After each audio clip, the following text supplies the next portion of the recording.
If you all please stand for the Pledge of Allegiance. Is Gabriela Muñiz here from MacArthur Fundamental? Please go ahead and lead us in the pledge. Good evening, Mayor, City Council members, and members of the public. My name is Gabriela Muñiz, and this time I would like to invite you to join me in the Pledge of Allegiance. Please rise and place your right hand over your heart. I pledge allegiance to the flag of the United States of America and to the republic for which it stands, one nation, under God, indivisible, with liberty and justice for all. Thank you, Gabriela. What grade are you in? 8th grade. 8th grade. Remain standing. We're now going to do our invocation. Jerry Hill. Thank you, Gabriela. Let's go ahead and pray together. Heavenly Father, we just thank you for what an amazing day you've given us. Such a beautiful day, Lord. We pray tonight that you would bless this council meeting. Lord, we thank you for our mayor, for our council members, and for our city manager, and for the amazing job that they do. And we pray that you would bless them and their families, and just bless each and every resident of Santa Ana. And Lord, we thank you for our new Chief of Police, Lord, and pray that you would bless Chief Valentin and his family as well. In your holy name we pray. Amen. You may be seated.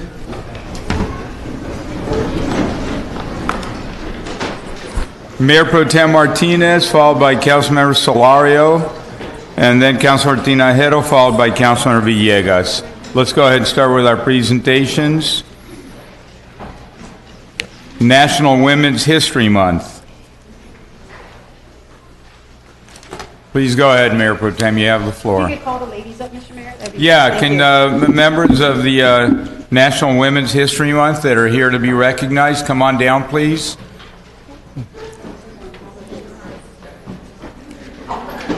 Great, if we could please have the ladies please come on up. So as all the ladies are coming on up, come on around.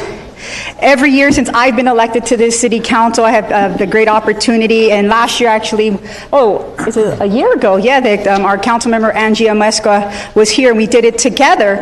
But the month of March is recognition of National Women's History, and actually on March 8th, it will actually be International Women's History, which Councilman Solorio will also be doing a presentation right after me. And so I want, before I go into the whereas and some declaration points, I just wanted to highlight the amazing women that are up here. And I'm actually going to ask each one of them to come up for 30 seconds so that I don't have to do this and just give your name and what your profession is or what you do in the community. So I'll start off with this beautiful, lovely woman who's the president of Santa Ana College. Yes, I know, but yeah, but I didn't say your name. I'm not going to say your guys' name. So go ahead. Good evening, everyone. My name is Linda Rose, and I am the president of Santa Ana College.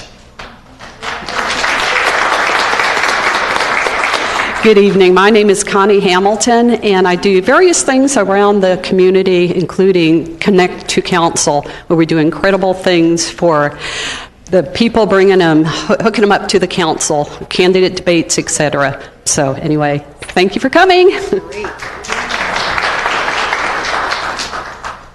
Erica Benavides. I work at New Song Church, and I also oversee Love Santa Ana Initiative.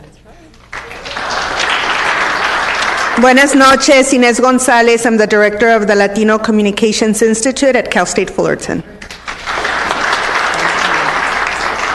Hello, my name is Paula Garcia Arsenal, and I am currently working for Habitat for Humanity, and I'm also the past chairwoman for the Santa Ana Chamber of Commerce. Good evening. My name is Francine Harris. I do community service. I go out praying for the outdoor people, which I like to say instead of homeless. I'm very supportive of my church, New Spirit Baptist Church, and also helping with Dr. Mecca and also the... Francine, you do a lot. Thank you. She'll be up here all day. Good evening. My name is Ana Gonzalez. I am the Public Affairs Director for your local Planned Parenthood here in Orange and San Bernardino counties. Thank you. Hello, thank you. My name is Laura Cantor. I'm the Director of Policy Advocacy and Youth Services at the Orange County Lesbian, Gay, Bisexual, Transgender Services Center here in Santa Ana. Thanks. Thank you. I'm Delilah Snell. I own Alta Baja Market in downtown Santa Ana and Patchwork Show and Creative Arts and Crafts Festival in Santa Ana for a decade and Craftcation Conference, a creative business and makers conference. Good evening, everyone. I'm Adriana Galdamez. I'm the Public Affairs Specialist for State Farm Insurance. Just want to say thank you to my friends and my family for being here. Just do really quickly The murals? The murals that you've done. Yeah, part of our work with philanthropy at State Farm, we help support murals here in Santa Ana to really make an impact on lowering auto accidents and pedestrian accidents. So it's a pleasure to do that kind of work here. So thank you. Buenas noches, mi nombre es Yaneli Matute y pertenezco al grupo Vela. Hola, buenas noches, mi nombre es Marisela Castro y represento al grupo Vela Vecindario Lacey en Acción. Hola, buenas noches, mi nombre es Dionisia Gabriel y pertenezco al grupo Vecindario Lacey Vela Vecindario Lacey en Acción. Gracias. Buenas tardes, mi nombre es Erika y pertenezco al grupo de Vela Vecindario Lacey en Acción. Buenas noches, mi nombre es María Quesada y estoy de una cooperativa que es Manos Unidas Creando Arte y gracias, señora Michelle, por este honor. Gracias. Buenas tardes, miembros del concilio. Buenas tardes, señora Michelle. Muchas gracias por el reconocimiento. Yo soy miembro también de la cooperativa Manos Unidas Creando Arte. Gracias. Great. And there's another member that's not here because she has a school board meeting, but our current president of the San Unified School District, Valeria Mesqua, would be honored here today.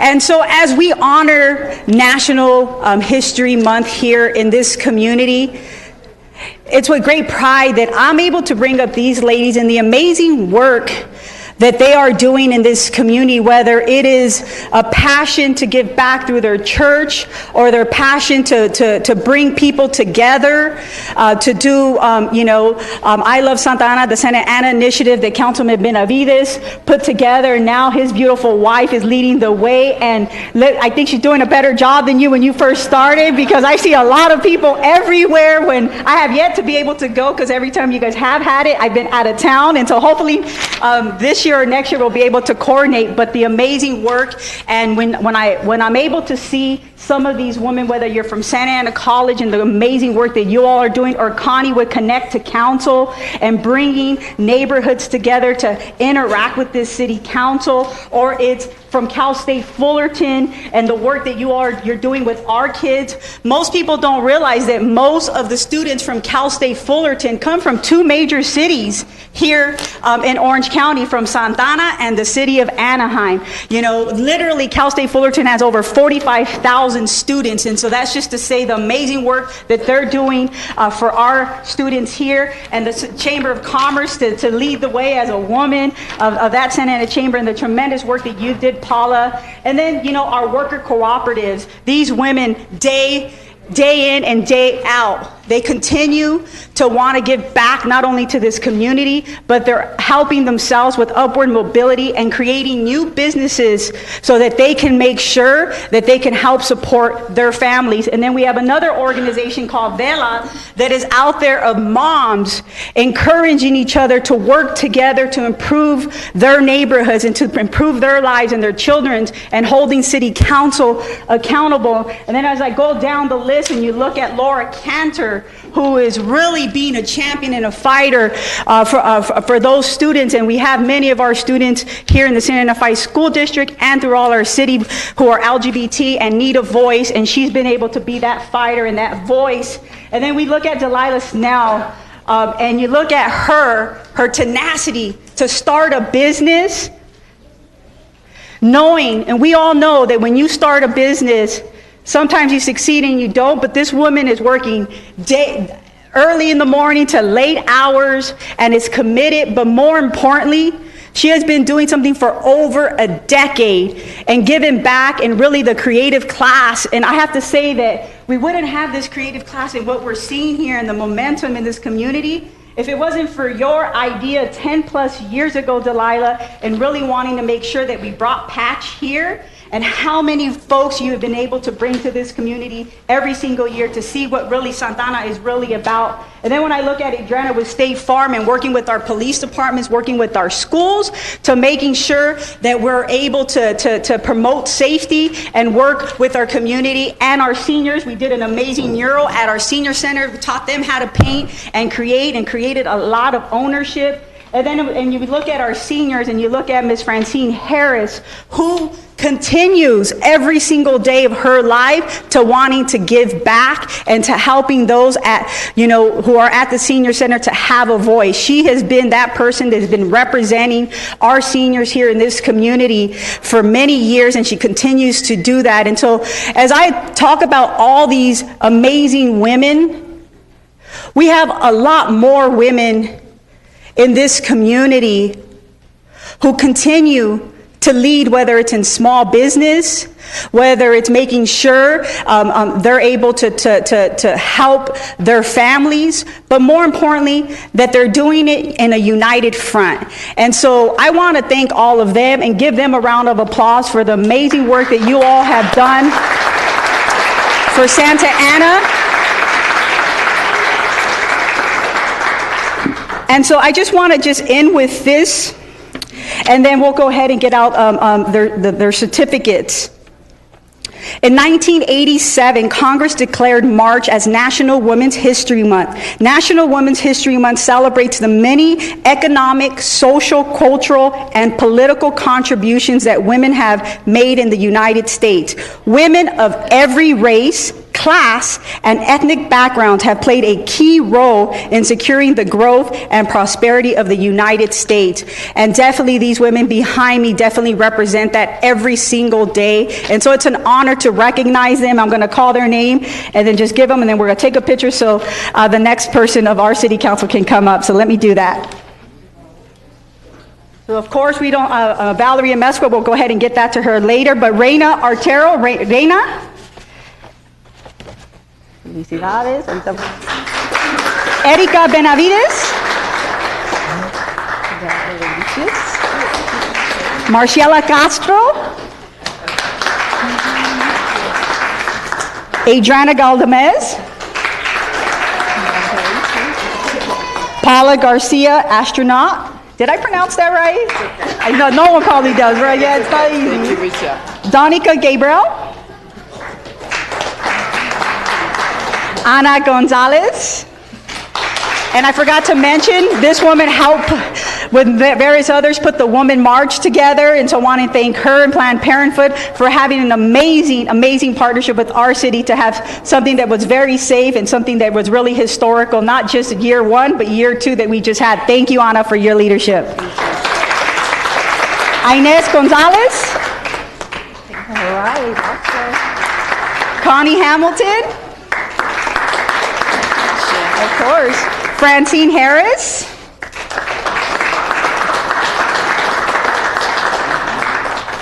Erika Heras. Veronica Juarez. No vino. Laura Cantor. Isabella López. No vino tampoco, ¿verdad? No. Yaneli Matu, ¿cómo se dice? Matute. No miro, no Adela.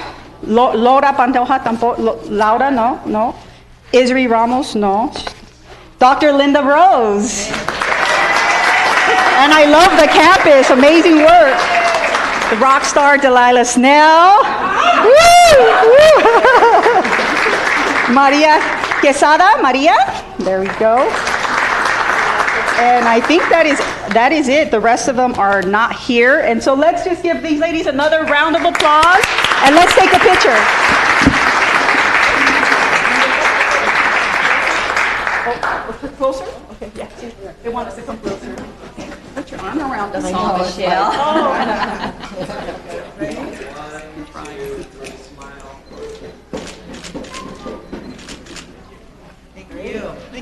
Thank you. Of course. Thank you guys. Thank you. Thank you. You're excused. Yes.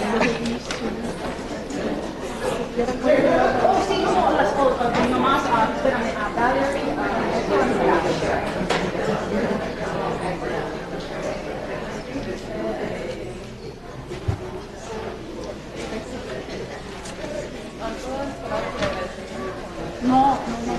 Entonces no tenemos que decir que sí, gracias.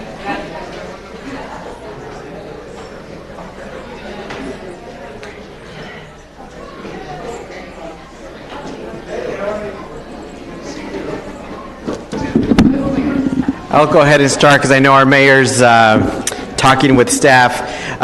In that same vein, and the Mayor Pro Tem already spoke a lot about International Women's Day. I won't give you as much history on that background, but I have another exciting group that I want to come up. Mujeres Migrantes en Progreso, por favor, vengan señoritas.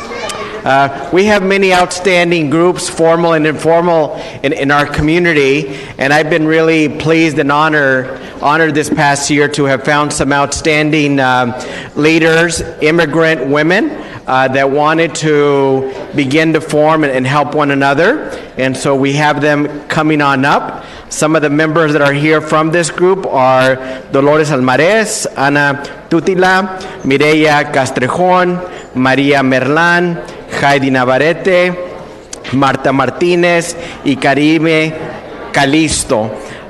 The mission of this group, Mujeres Migrantes en Progreso, is to empower women and mothers to fully participate in social, economic, and community life. Their mission is based on the principles of equity, respect, and women's rights. By providing resources and tools to the women they serve, Mujeres Migrantes en Progreso help transform and improve their lives. Today I'm pleased to recognize them for their phenomenal and outstanding contributions to our community.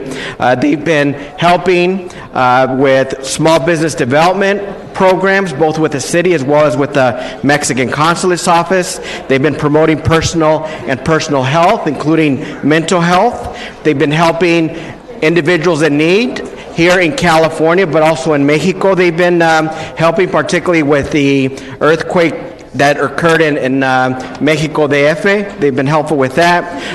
And overall, they help their fellow women and men, and are making a valuable contribution to our community. In honor of International Women's Day, I would like to recognize Mujeres Migrantes en Progreso and all of their staff and volunteers for their dedication to the city of Santa Ana and those who reside here. Our main leader, Dolores, speaks in Spanish, so she's going to speak in Spanish, but Cesar is going to translate for her. Cesar le va a traducir Dolores, but let's give these lovely ladies a big round of applause for everything they do. I introduce you to Mujeres Migrantes en Progreso. Sí, buenas tardes a todos. Muchas gracias, señor Solorio, por su reconocimiento. Como Mujeres Migrantes en Progreso, nuestra visión es poder empoderar y ayudar a las mujeres que están en la casa. Aquellas... ¿Casa o la cárcel? En la casa. Good evening. As women who are migrants in progress, our vision is to empower women who are at home, homemakers.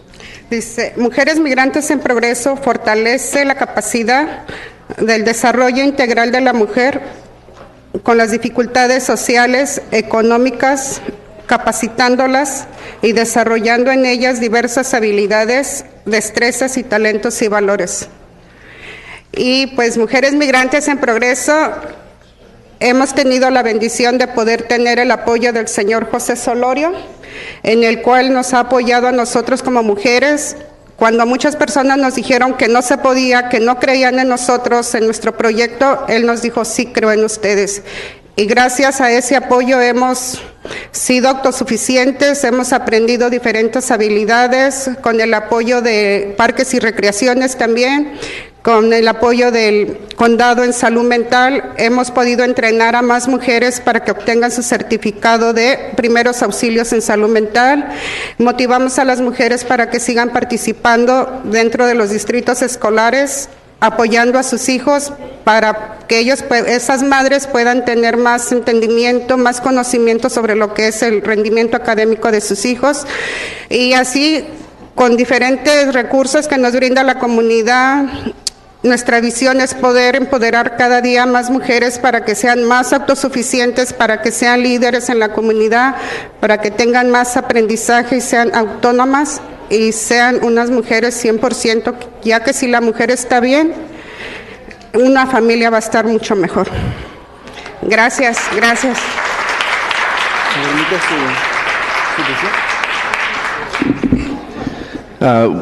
Migrant women, progressing migrant women strengthens the capacity of women and the comprehensive development of women with difficulties developing economically, socially, and in their own development, and to promote different abilities and talents and their values. And we've been blessed by the support of Mr. Solorio.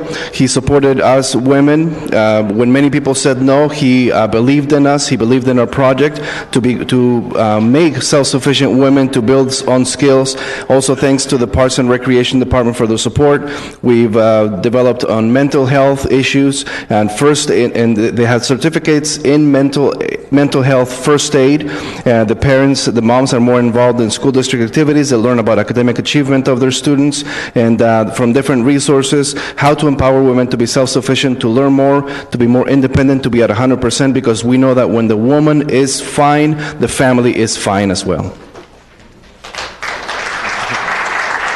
And on that beautiful note, on behalf of our mayor and city council, I present this certificate of recognition to Mujeres Migrantes en Progreso here today in recognition of International Women's Day. Felicidades.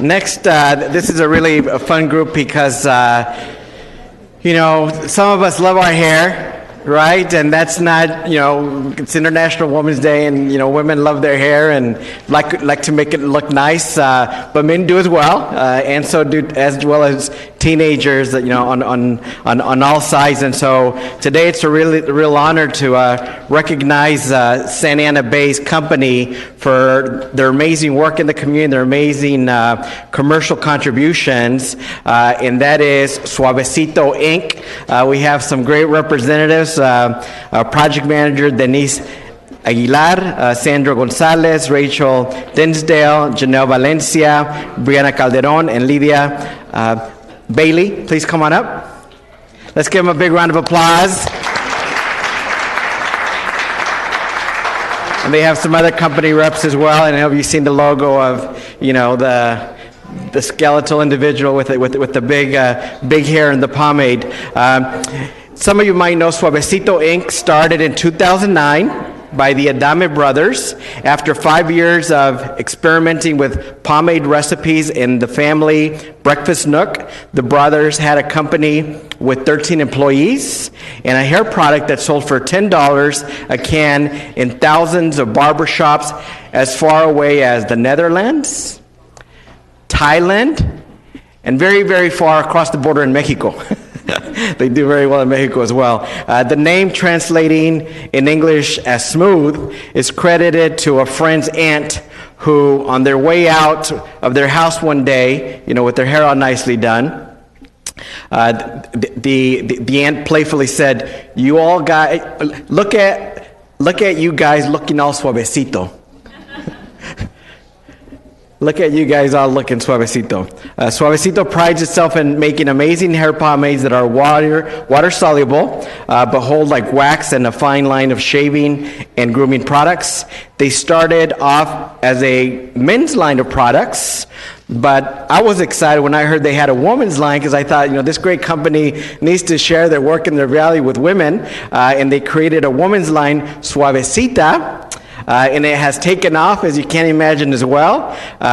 They first launched their hair color for mermaids and brush tip eyeliner pens that launched a year ago on January 2017. Suavecito continues to travel weekend after weekend to shows all over the country. They have a beautiful booth and they do hair cutting and styling and all sorts of things. They go all over, and not really just for profit, although that's always nice, but to live in the culture that inspires them, and above all, in support of their fans and followers.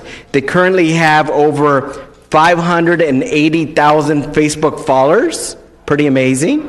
Probably nobody here has that many, 580,000. And they have on Instagram, which is the biggest thing going, 200,000 followers on Instagram. They are proud to have their roots here in Santa Ana and are true Santaneros and Santaneras. Thank you for your contribution. Let's give them a big round of applause. I want one of the ladies to speak to. Okay, sounds good. Hi, my name's Tony Adame. I'm actually one of the founders of Suavecito. There's two other founders, Pedro and Jason, who couldn't be here today, but I'm sure they're looking down on us somewhere smiling, probably via satellite maybe through the internet there. But Suavecito started here in Santa Ana. I was born here in Santa Ana about 10 years ago or so, and since then we're in the same space and actually competing for the same shelf space with the likes of Unilever, Johnson & Johnson, Procter & Gamble. And so within 10 years then we've been growing pretty fast and pretty incredibly, much to the support of our friends, family, and of course our community. About 3 years ago now, much to the encouragement of the women behind us, or behind me, we started a female cosmetic line called Suavecita, naturally. And actually since then, the brand's been growing a lot faster than our men's grooming line has grown, and so we're very proud of that.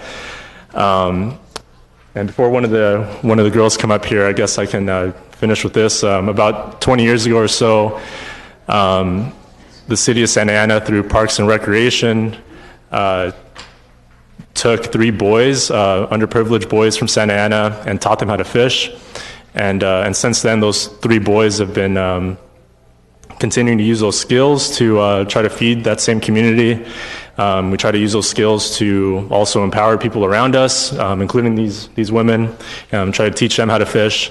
And so I just hope that our city council today shares the same values that Suavecito does, and the same commitment to our neighborhoods and our community, so that we can continue to teach people how to fish and keep this pattern going. So now I'll see if one of the ladies wants to come up here and say a few things. Thank you.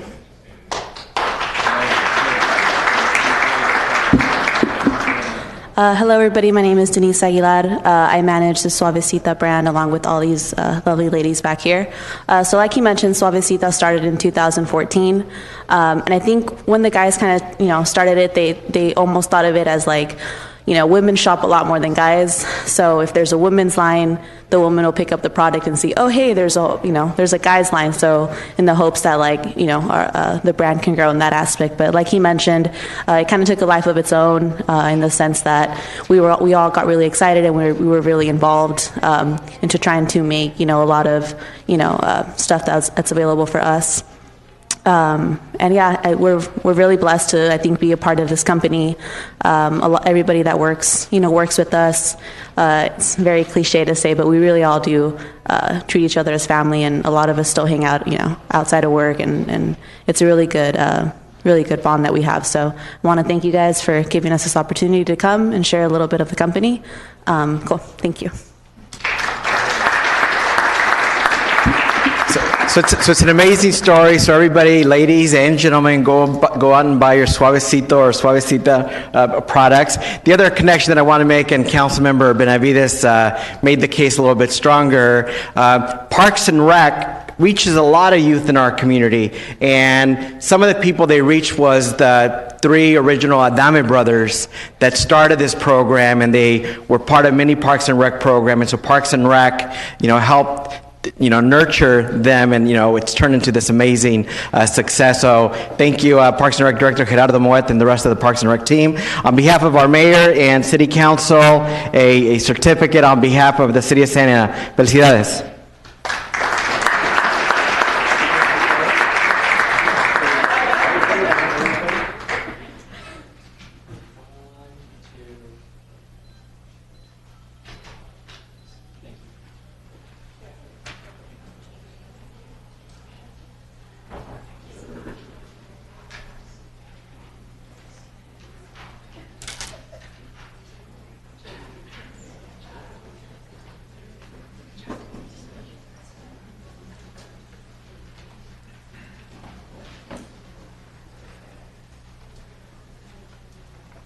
I would like to call up Mr. David Hill and Dr. Robert Hill, if you can come up front.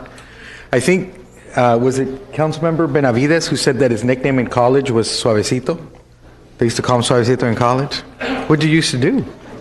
Was it your dancing moves? Come on up, all the way up here.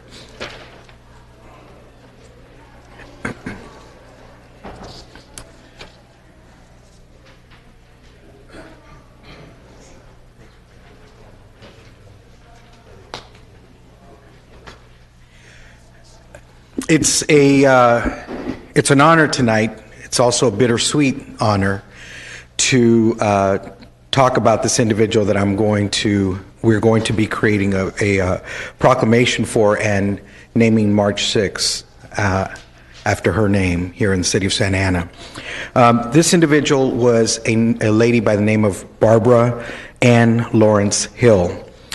She was born on December 26th in 1935 in Virginia. Shortly after her birth, her family moved to New York, where they spent the majority of her youth living there, and then she moved to California.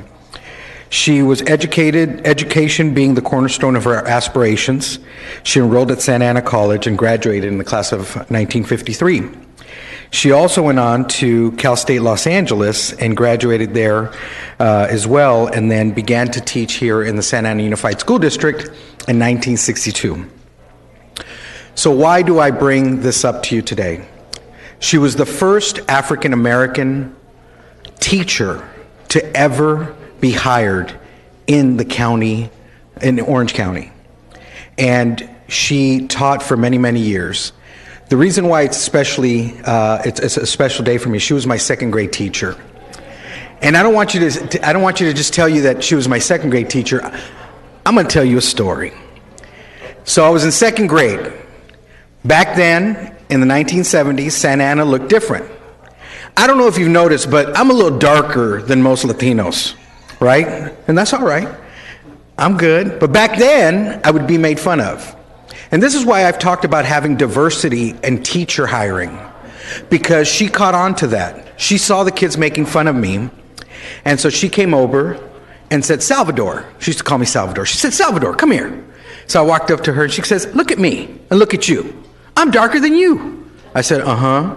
She says, and I look good. Don't let those kids tease you like that. And I said, okay. And I walked out, but she noticed that it didn't resonate. So she said to me the next day, she said, Salvador, here's what I want you to do.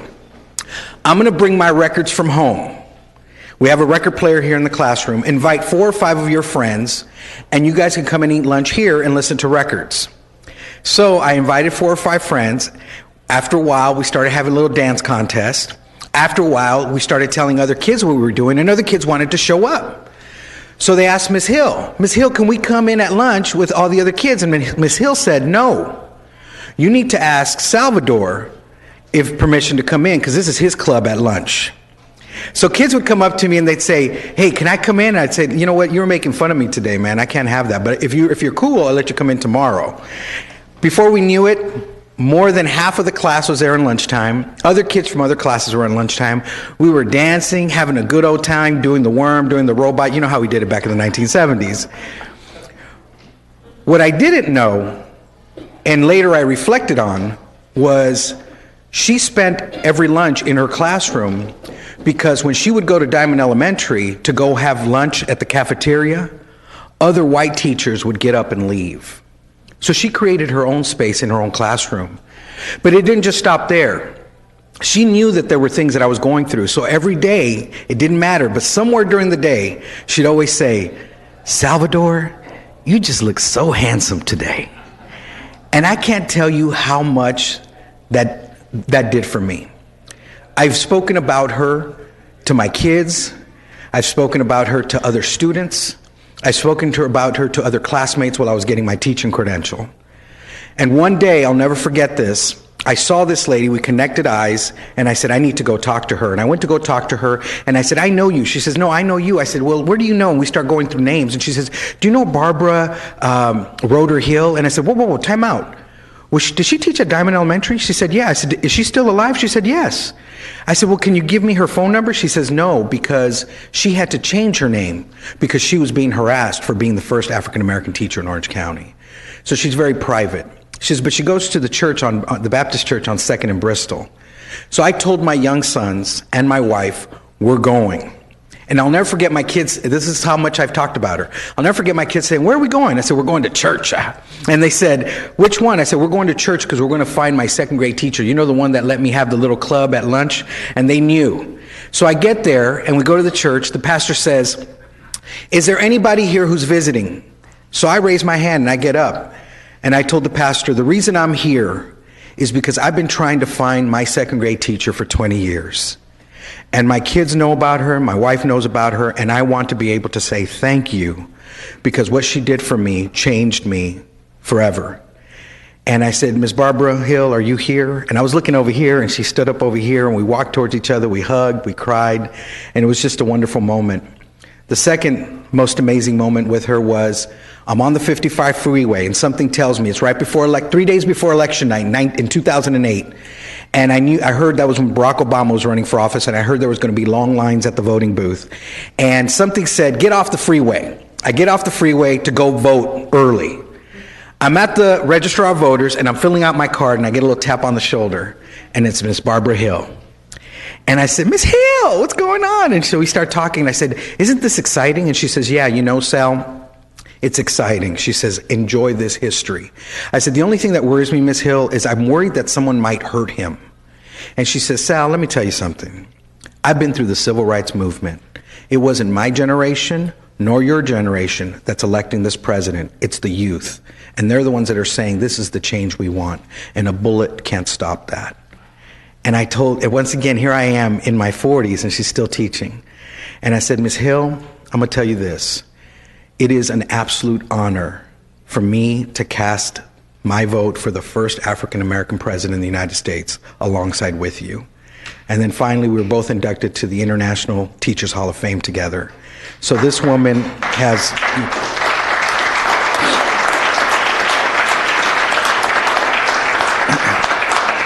She has touched so many lives, but she was incredibly powerful in my life. And she's received numerous awards and recognitions, including being named one of the most influential people in Orange County. She taught me that building a student's belief in themselves is just as important as teaching the course curriculum. Ms. Hill has made a huge, huge impression in the lives of many here in the city of Santa Ana, and for that, we are forever grateful. And that is why today I present this proclamation. Whereas Barbara Ann Lawrence Hill has won many awards, recognitions have been given to Barbara over the years. She has been featured in numerous newspaper articles and magazines and was named as one of the 50 most influential people in Orange County. And whereas Barbara was married to Major Irvin C. Hill, who served in the United States Marine Corps. Together they had 2 sons, David and Robert, and 6 grandchildren. Now therefore, we, the mayor and City Council of the City of Santa Ana, do hereby declare March 6th, 2018 as Barbara Ann Lawrence Hill Day. Thank you so much for touching so many students.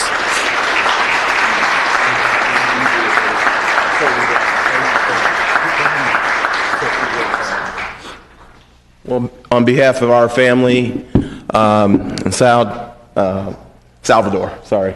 So we want to say thank you to the city of Santa Ana. We would like to say thank you. We lost our mother on January 26th, but understanding that she has touched so many lives, it's a little bit easier to deal with the pain. It's a little bit harder to deal with the legacy and trying to uphold that legacy and the tradition in terms of education. One thing I'll say before I leave, education matters and teachers count. Thank you very much.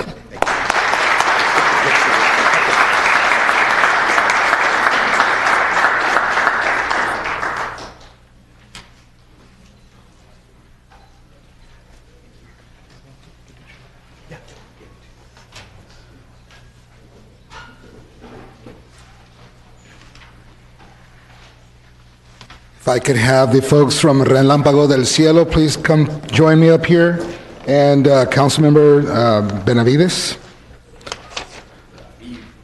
David Benavides.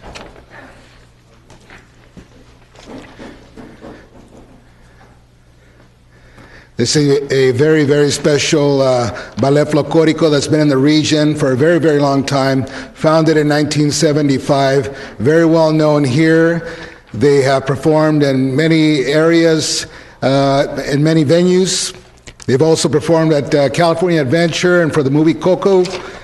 And of course, they're here every year at the Santa Ana High School for their annual program that they have regarding the Ballet Folklorico de Mexico. So I would like to have Lucy, if Lucy could come forward. Join me up here, everyone. Lucy, come forward and speak a little bit about the program and what they do for the community. Great. Thank you.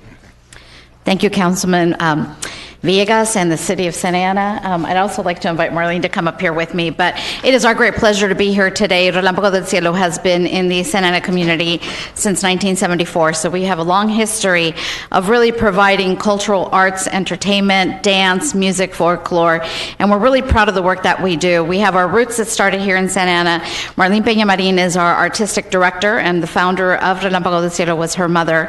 But we are truly grateful for the partnership that not only have we continued to have in the city of Santa Ana, but as we grow, and we grow in the number of students that we have dancing with us. So I want to let Marlene share a little bit more about the group and what we're doing.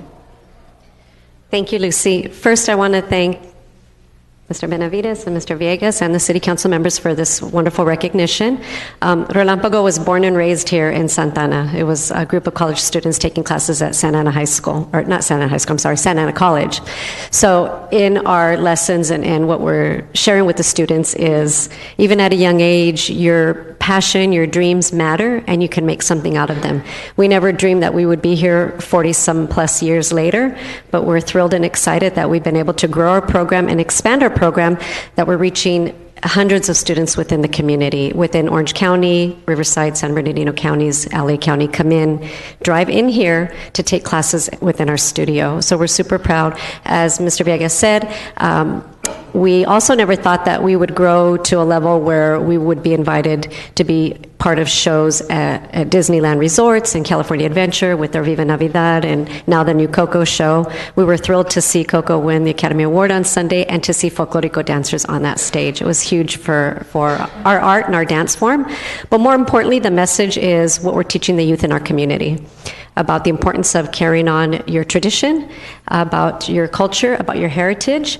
I often say, if you don't know where you came from, how do you know where you're going? When I talk to my students, and we're working with the students, and the work that they do and how they're growing in the community, and many are coming back and giving back in this community, is testament to the work that's being done, not just by our organization, but many youth organizations here in Santa Ana. So we accept this recognition humbly for our organization and for all the organizations that represent the youth in our community. So thank you very much. Thank you very much. You know, a few weeks ago, they had the program over at Santa Ana High School, and I run into Councilmember Benavides, and I said, hey, how are you? You here for the program? He says, well, yes, my children participate. So I wanted to have him say a few words, if you could. Thank you. Thank you, Juan, and thank you for the opportunity, and Marlene and the whole team for what you do. In reality, it is that instilling some of that history, that culture, that richness of just family roots. You know, a number of years ago, so my daughter, who's now 15 and a half, participates, and it was her first time performing folklorico, and it was just such a heartwarming experience for me as her dad. A number of years back, when she was much younger, I was trying to encourage her to dance, and we put her in some classes, and she just, she did, I think, like a month or so. She just wasn't quite up to it, and she decided she didn't want to continue. I was bummed about that. And about a few months ago, about 6-7 months ago, she decided that she was wanting to, she was now intrigued now again as a teenager, and was wanting to take some classes. So we naturally, Relámpago del Cielo is where we went to meet here at OSHA every Saturday. And she loves it. She's enjoying it. There's so much there from a fitness standpoint too, the health and wellness piece, because it's pretty intense. But then just again, the beauty of the expression of the art and dance, and the richness of culture. And one of the things that was really special to me is I drove that morning at Saturday out to East LA to pick up my mom, who's now in her 70s, so she could come and see her granddaughter performing. And what was just so, again, just special, it's just a shared memory where my mom was sitting next to me, and when she was a teenager, when she was young, she was sharing stories about when she was dancing back in Mexico, in Culiacan, and so it was just this connection, this intergenerational connection of my daughter, myself, my mom, and it was a whole family experience. And so I just want to thank you for that. I want to thank you for creating those spaces for so many hundreds of families and kids and parents and grandparents, to the point that my wife and I are actually toying with the idea of maybe signing up for some beginner classes, because it just was such a neat, the showcase is phenomenal. It's annually at Santa Ana High School, and would encourage everybody to come out, sign up your kids, come out and enjoy the show, and just support Relámpago del Cielo. They do phenomenal work, and I just want to thank you again for what you do. Thank you, Councilmember Benavides. Both stand here. It is my pleasure on behalf of the Mayor and City Council to offer this recognition for Relámpago del Cielo and for all the contribution that you do for our families here in the community. Thank you so much.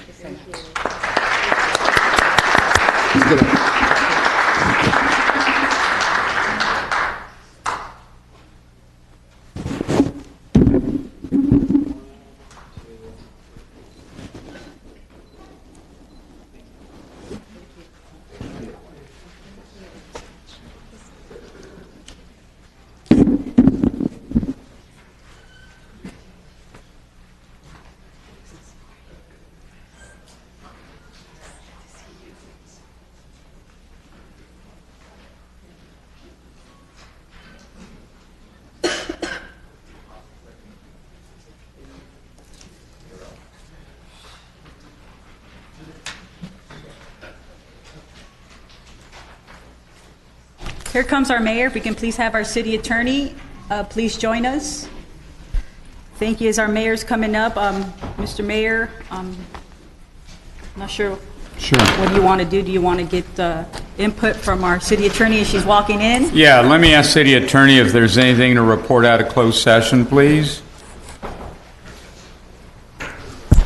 Mayor and council members, the only reportable action we have under the anticipated litigation item on the agenda is that the City Council has authorized us by unanimous vote to pursue negotiations with the County of Orange regarding homeless issues, and to file a motion to intervene in the existing lawsuit if necessary. Thank you. With that, let me move on to the consent calendar. Mayor Pro Tem, any items you want to? In the interest of time, Mayor, I have no items to pull. Mr. Mayor, 25C. 25C, okay. But can the city clerk note in the minutes that Mayor Pro Tem had no items to pull? It's because she has to catch an early flight tomorrow morning. I know. There's a. We should schedule. Can we get her more flights? May I please make a motion to move on the balance of the calendar? Second. Yes. So we have a motion and a second on the balance. Well, actually, it's the entire, other than the one item that was pulled. Right. So those in favor, please say aye. Aye. Aye. Those opposed, motion carries unanimously. Councilmember Vince Sarmiento, please. Thank you, Mr. Mayor. This is item 25C. It's to approve the update to the Home Buyer Down Payment Assistance Loan Program. I just want to thank the chair of the, is it called the EDBIT? Yeah, the EDBIT committee, which is responsible for overseeing some of the economic issues that we're dealing with. This Home Buyer Down Payment Assistance Program was adopted by us and approved back in 2013. We've had a very low-performing number of folks apply. We haven't really been successful with the program, so in order to make it more available, more accessible, and to reach the people who really do need the assistance, there's been some adjustments in some of the provisions, so we are trying to go after those families who can qualify, who are very low income and low income residents. So hopefully we'll be able to see some movement on this, but I'm just glad that we were able to tackle this, and thank you, Mayor Pro Tem, for agendizing this on that subcommittee agenda, because I know that I had been approached by many homeowner advocates who said that, look, this has been just an underperforming fund. So with that, I will gladly move this item. Second. Okay, those in favor, please say aye. Aye. Aye. Those opposed, motion carries unanimously. So with that, I'm going to go on to the business calendar. I would entertain a motion on smart water meters. So moved, Mr. Mayor. 55A. We have a motion and a second. Those in favor, please say aye. Aye. Aye. Those opposed, motion carries unanimously. 55B as in boy. I would entertain a motion. So moved. This is motion and second. It's car wash on 2402 South Bristol Street. We have a motion and a second. Those in favor, please say aye. Aye. Aye. Those opposed, motion carries. Item 55C is a resolution on compensation plan for the unrepresented executive management workers here in the city. I would entertain a motion to adopt a resolution. Move the item. We have a motion. Do we have a second? Is there a second, Mr. Villegas? Second. All right. Those in favor, please say aye. Aye. Aye. Those opposed? One no from Mayor Pro Tem Martinez. Now, we have a presentation and then a consideration of the Zoo Master Plan. And we have some speakers. Let's listen to the speakers. First, Mr. Moet, and then we'll have you make the presentation. Armando Armenta, followed by Kathy Decker.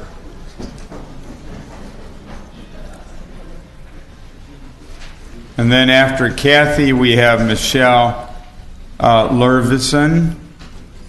Please go ahead. Hi, good afternoon, council members and Honorable Mayor. My name is Armando Armenta.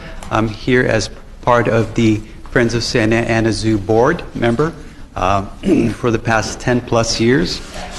Here to show support and hopefully adoption of the Master Zoo Plan. Short note here, Friends of Santa Ana Zoo has donated over $8 million to the zoo. This includes significant funds for Amazon's Edge, the Children's Zoo, Tierra de las Pampas. Speak more into the mic, please. Tierra de las Pampas, giant river otter, pavement thatching, and other zoo improvements. In addition to that, the Friends donate $500,000 in cash each year. So again, here helping represent for adoption and approval of the master plan, but more importantly, really as somebody who has lived in the city of Santa Ana, excuse me, for 30 plus years. I know, as many of you know who have visited the zoo, it is a gem here, not only in Santa Ana, but the county of Orange, Riverside, LA County. As I'm out speaking with friends and families, telling them about the zoo, a lot of people don't know too much of the Santa Ana Zoo. My wife, Leticia, and I have been members off and on since 1996. I've been a board member, as I mentioned, for about 10 years, and the tremendous improvements that have gone on at the zoo since I've been there, absolutely fabulous. I know a few of you have been to Zoofari, our gala annual event in August. one of our biggest fundraising events. And again, hopefully you'll be out there soon to see one of our newest exhibits, the Ferris wheel. And again, you'll see what a true gem that this is. And again, we want to, excuse me, thank you for your partnership over these past several years in getting the zoo to where it is now. Again, a true gem here in the city of Santa Ana. Thank you.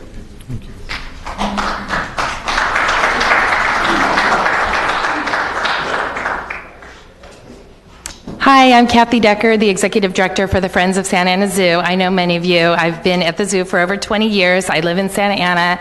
I love the community, and I'm very grateful to this council in particular for putting together the vote to go ahead and approve the master plan and the strategic plan to put into play. And I really appreciate the fact that you guys started that, and we've been waiting for that for a long time.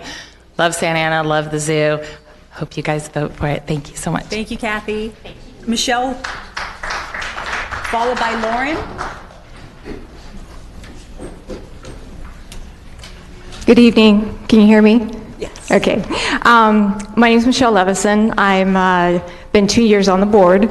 My family came from the city of Orange, where they had owned citrus ranch in the 20s through the 1940s.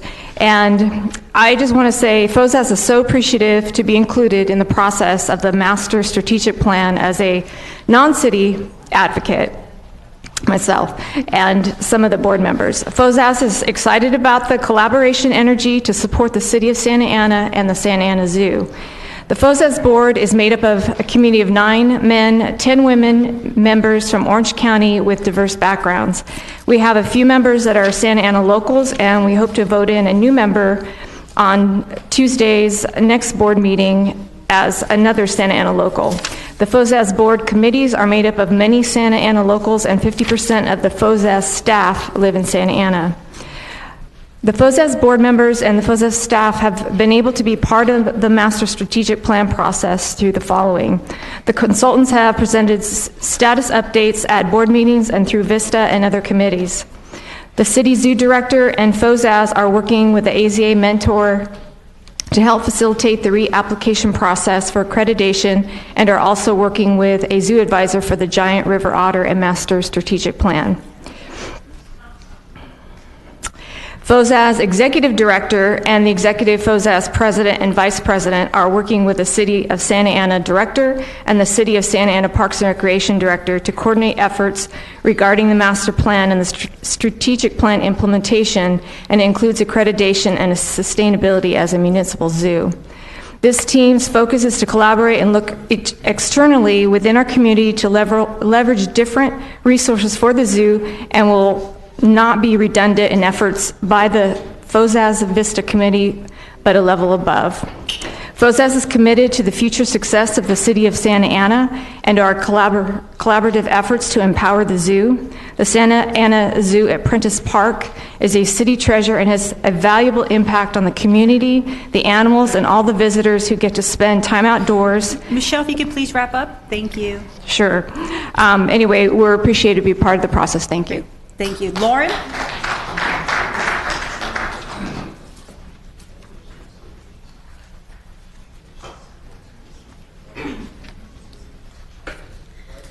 Good evening, Mayor, Mayor Pro Tem, and members of the council, as well as the community.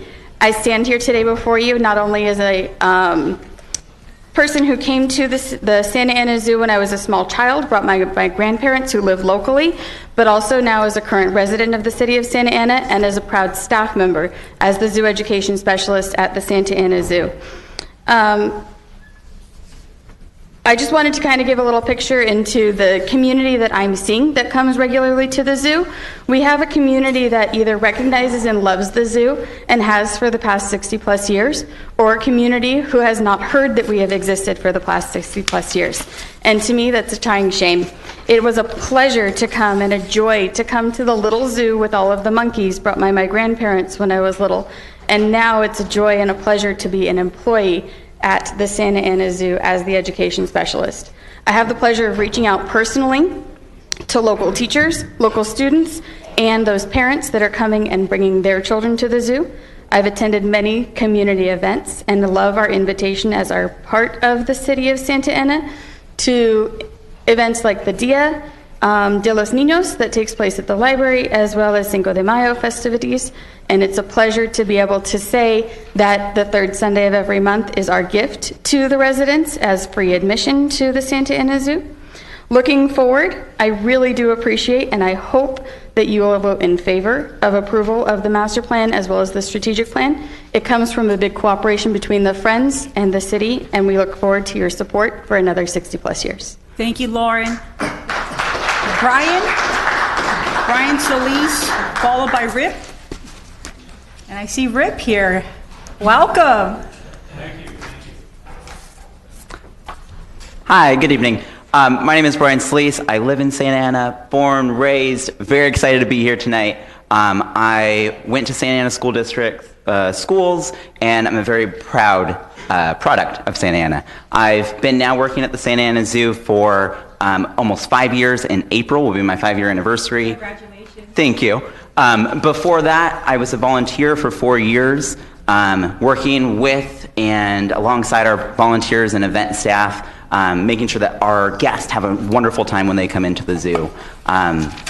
Before that, of course, living in Santa Ana, my family, my parents, my grandparents, we made sure that we had a membership to the zoo, and we visited as frequently as possible. We made sure that we came to see the zoo, we came to see the monkeys, and we had a great time. Now, fortunately, being in my position, I help oversee our membership program and membership sales each and every day, and I see our members who come back once a month, 2 times a month, 5 times a week, whatever the case may be. They're excited, they're happy to bring their families, and some of the really great notes that I really hear from some of our members, they often say that they can bring their children to the Santa Ana Zoo, toddlers, young children who are excited about their adventures, and they feel safe, that they are excited for this bigger, bolder, better plan for the Santa Ana Zoo. So with that, thank you for your audience-ship this evening, and I hope that you look favorably upon our Zoo Master Plan and Thank you, Strategic Brian. Plan. Thank you. Followed by Rip Ripple. And I say welcome back to Rip because Rip used to work here for our Parks and Rec, and so it's always glad. I hear from him once a month when I send my newsletter, but haven't seen you in many years, so it's good to see you, and you look fabulous, Rip. Well, thank you. Yeah, you look good. Thank you. Good to be back again. You look good. Well, welcome. I'd like to say hello. I know most of you, and I've worked with most of you. For 19 years, I was here in the city of Santa Ana in leadership role, as first as the assistant director and then as the executive director of Parks and Rec. When I retired nearly 14 years ago, I was asked to join the Friends of the Santa Ana Zoo. And I participated on the board ever since. I've been in leadership roles and president, vice president, and so forth. But every Tuesday, it's been Engineer Rip at the zoo, driving the Zufari Express train. I'm proud to be one of the people that's giving back to the community. I love Santa Ana, and I've really had some great experiences here. I can't emphasize tonight enough about how fortunate we are to have the zoo. It's really one of our 3 special treasures here in Santa Ana. When you look at the Discovery Science Center and Bowers Museum, but the zoo has the animals, the things that are moving around that are alive. And we're also very fortunate to have Fosa as the organization made up mostly of volunteers that work so hard to support the zoo. And they're working directly with the city in raising the funds that are necessary to support the zoo. Tonight's approval of the new master plan is extremely important. It's long overdue. It's a breath of fresh air. And it lays out the groundwork and the teamwork on how we can progressively, over the next decade or so, turn the zoo into an Orange County designation for thousands and thousands of children, parents, grandparents, everybody alike. I believe the new master plan will also help us quickly regain our AZA accreditation. That's extremely important. It allows us to trade and acquire animals from other AZA institutions, to participate in conservation programs, endangered breed survival programs, continuing education for our staff, and instill confidence in those that come to the zoo. The new master plan will also allow us to diversify our animal collection. I know the mayor has told me I don't know how many times we need a bear. Well, that's part of the plan. We'll have a bear, probably some colorful wild dogs. It's taking the property that we have into an amazing designation for everyone that loves and enjoys the educational experience. I think we all love the zoo, but I think we all would like to see more different animals, a unique way of presenting our animals in a more natural looking setting. So as the former executive director of Parks and Rec, I can't tell you how important this is, and I appreciate the opportunity to see all of you folks. Likewise. And by the way, did you know that the Rias have their knees on backwards? I learned that from a child going through our summer zoo camp. Thank you. Awesome. Thank you, Rib. I'm going to ask our Executive Director, Mr. Moet, to please join us. I think that was it of our speakers. Mr. Moet, did you provide the verbal presentation, or you have not yet? Did we allow for speakers to speak first? I don't recall. I haven't. You have not. Okay, yes, please come back and you have a so verbal now we're presentation. going to do the presentation. Fantastic. The Santa Ana Zoo will turn 65 years old this Thursday, and it'll be its anniversary. In 1990, the City Council approved the old master plan for the zoo. That was 28 years ago, and in the last 5 years it became evident that there was a need to produce a new master plan. After conducting an RFP process to select a consultant to develop the zoo master plan, this council approved the contract with CLR Design on April 4th, 2017 for $200,000 to produce this plan you have here before you. Our new zoo manager, Ethan Fisher, has done an outstanding job in facilitating the process that resulted in this plan. He presented an update on the master plan twice to the Youth Education and Community Services Council Committee and twice to the Board of Recreation and Parks. Let me turn it over to Ethan, who will provide you with some more context on this project and introduce the lead consultant who will be making the presentation. Thank you. Well, thank you. So this is a special moment in the history of the Santa Ana Zoo. On March 8th, 1952, Prentice Park opened. There was no fence around the park, and there were only 4 species of monkeys. But the park did something special. The park inspired people to learn about nature, spend quality time together, and appreciate the world that surrounds us. Those ideas continue to this day, and a key component of this master planning process was evaluating our mission, the core of why the zoo exists, and the purpose it serves in the community. There were many people involved in developing this plan, including the consulting team, city staff, Friends of the Santa Ana Zoo staff, and community zoo supporters. Developing this plan, we recreated the mission to something we feel will inspire many. So the mission we're proposing is the Santa Ana Zoo, through fun, adventure, and learning, empowers the community to save wildlife and wild spaces. This mission is integral to the design of the plan and is necessary to stay relevant as an organization in the future. The plan is ambitious and will excite zoo guests and members. There's a lot of work ahead implementing the plan, but I think it can be achieved with the forward-thinking leadership of our zoo staff and city leaders, and with the support of residents and community leaders. Looking back at the humble beginnings of the zoo and where it stands today, the past is an indicator of the future. I think great things are in store for our zoo, and will continue to provide superior animal care, improve the services we offer visitors, and be a source of pride in the community. I thank the city leadership for continued support of the zoo and want to recognize a special partner here tonight, Friends of the Santa Ana Zoo. I work very closely with their staff and volunteers, and the support they provide the zoo in so many ways is just incredible.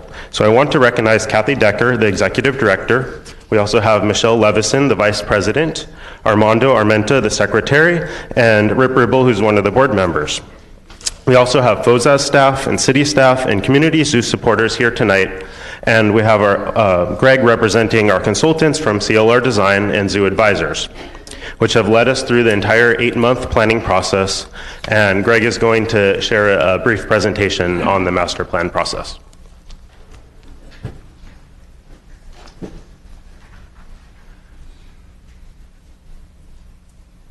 Thank you, Ethan.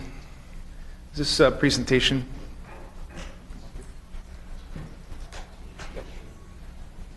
Oh, I see. Yeah, thank you. Okay, thanks again, Ethan. On behalf of the zoo, the city, and the Friends of the Santa Ana Zoo, it's a privilege to be here tonight and to present a brief overview of the master plan process. As part of this brief presentation, I'll give you a brief introduction to the team, some of the strategic goals and trends that help drive the plan, both from a business standpoint and a physical facility standpoint, and then talk a little bit about some of the new ideas. Again, my name is Greg Lester. I'm a principal with CLR Design. We're architects and zoological planners based out of Orange County in Philadelphia. We partnered with a company called Zoo Advisors that focuses exclusively on business modeling for zoos and aquariums. We started with a really strong backbone, and we've talked quite a bit about this so far tonight. The zoo has some great aspects of it that have been built over the last 60 years, including the grasslands, the rides and farm, Amazon's Edge, and certainly the primates and the legacy behind that. All of those, again, have served as a strong backbone for the new directions of the campus, and we're happy to present some of the new ideas as well. So what is a master plan? Well, I'll say this, as Ethan said, it's been an 8-month process of a collaborative approach with consultants, city members, and the zoo. It's more than just a concept plan. This is a 50-page plus document that layers in lots of thinking, and we always say that zoos have 3 clients, the animals, the staff, and the visitors. And it's important with every new project that's considered that we're addressing those 3 clients. All of these strategic goals and themes have been absolutely critical to driving both the business plan as well as the physical aspects of the facilities master plan. Won't go through every one of these, but certainly animal welfare is at the top of the list. What the plan proposes is to go well beyond just providing the best in animal care and the best facilities, but really showcasing that to our community through demonstrations, through education programs, and we'll elaborate a bit more on that as well. The process really was a 3-part process. Inventory and analysis carefully looked at the existing site, everything from parking to guest flow to the mature trees to the edges of the site, the context within the community. All had a very strong aspect to the new concepts discussed and developed for the plan. Several permutations of ideas, again, looking at all the key aspects of a zoo, from flow to parking to entry to safety and obviously the animals. All along, while testing various schemes, always held true to the strategic goals of maximizing animal land use and creating dynamic spaces for animals and guests. Task 3 really started to look at some zoological trends, layering together a concept we're seeing being implemented throughout the U.S. and the world is this notion of adventure education. So it's breaking the mold of traditional classroom learning, using this beautiful campus here at the zoo to create in situ learning environments, whether you're in a river's edge in South America or grasslands in Africa. Students will have the ability to have these authentic experiences throughout the campus. Activity-based habitats, again, another zoological trend that the Santa Ana Zoo is testing and utilizing with a number of the new projects.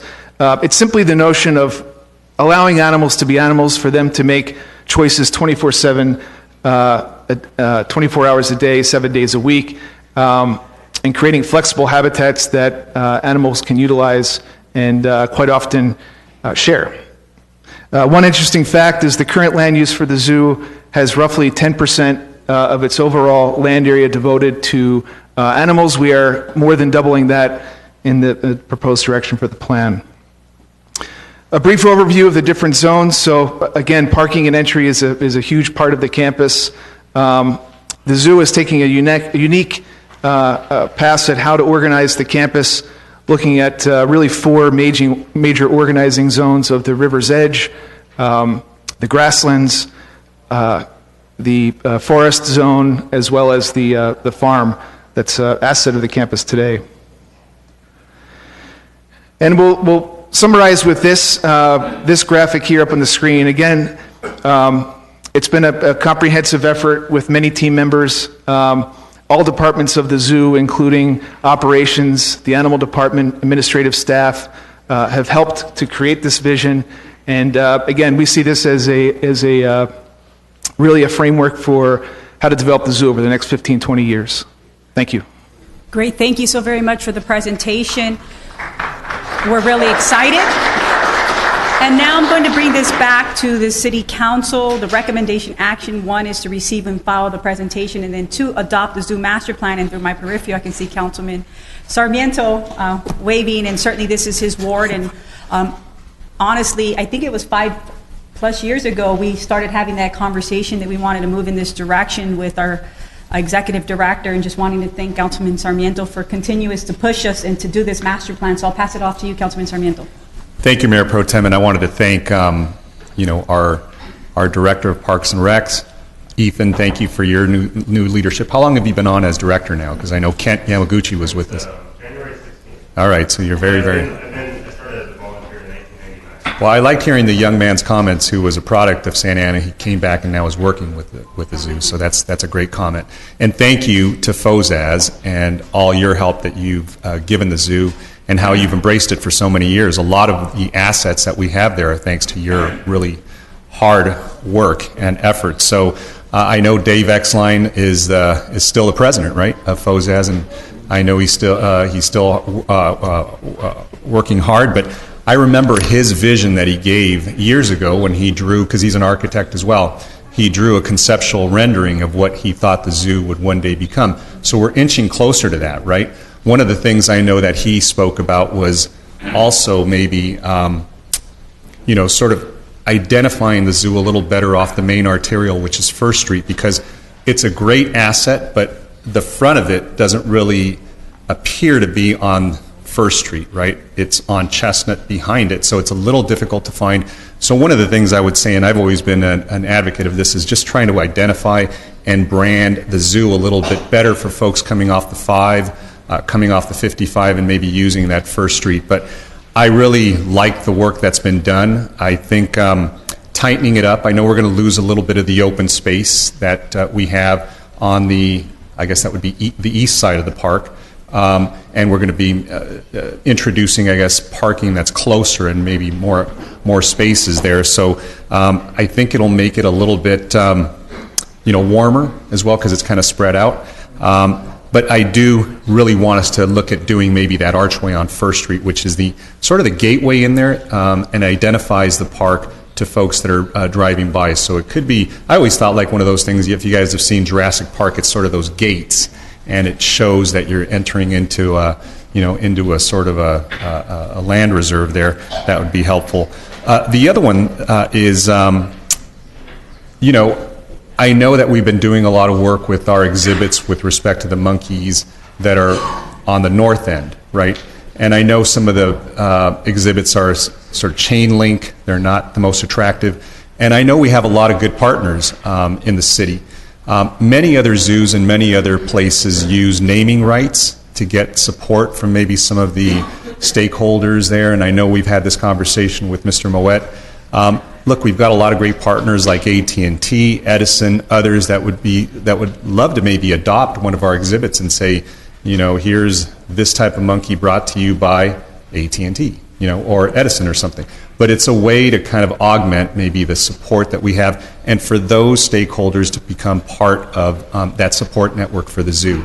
And it would be a great augment. Hopefully it'll help Fosa in their fundraising efforts. But yeah, if you haven't seen the new Ferris wheel, the carousel, the train, and I think those 3 assets are a real benefit to the zoo, because you're going there and you're seeing the animals, but you can also bring your children to be on rides and to sort of stimulate them that way. So I think there's been a lot of hard work done here. I'm looking forward to Amazon's Edge. I saw the conceptual rendering on that, where people are going to be able to see the otter underground and underwater and above water, And thank you to Fosa again for helping to fundraise the balance. I think the city, we dedicated about $1.5 million, so we've got about 600 to go. And finally, to thank what's the water district that contributed 25,000? So I wrote a letter on behalf of the council to the San Bernardino Water District because they contributed 25,000 to that effort. So thank you all for all the hard work, and I'd be proud to move the item with support of my colleagues. Great, thank you, Councilman. You have a first and second. Any more comment? Councilman Solorio. Just two things. First, excellent presentation and excellent work. I know similar presentation was made to the youth committee some months ago. One thing that I don't think I heard enough of, but you're probably working on, I just want to highlight.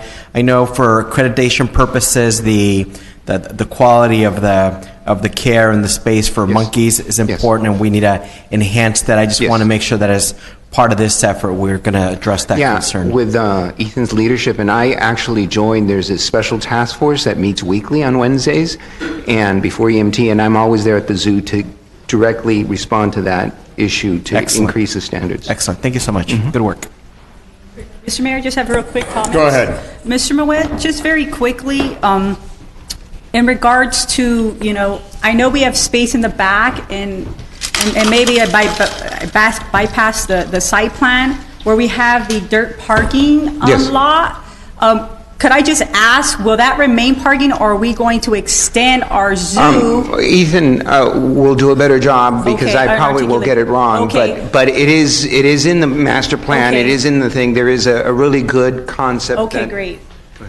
So the concept is actually shifting the entry slightly to the east, and it changes the geometry as you go into the park, and it creates a sort of a letter C that encapsulates the new proposed entry, which would be in where we currently have a grass lawn, and the grass lawn, the event space that is so popular for community events, for fundraising events, that would shift to the west, where the existing entry is right now. So there's a shift moving things around, but I think it creates a warmer, more intimate entry as people can park closer.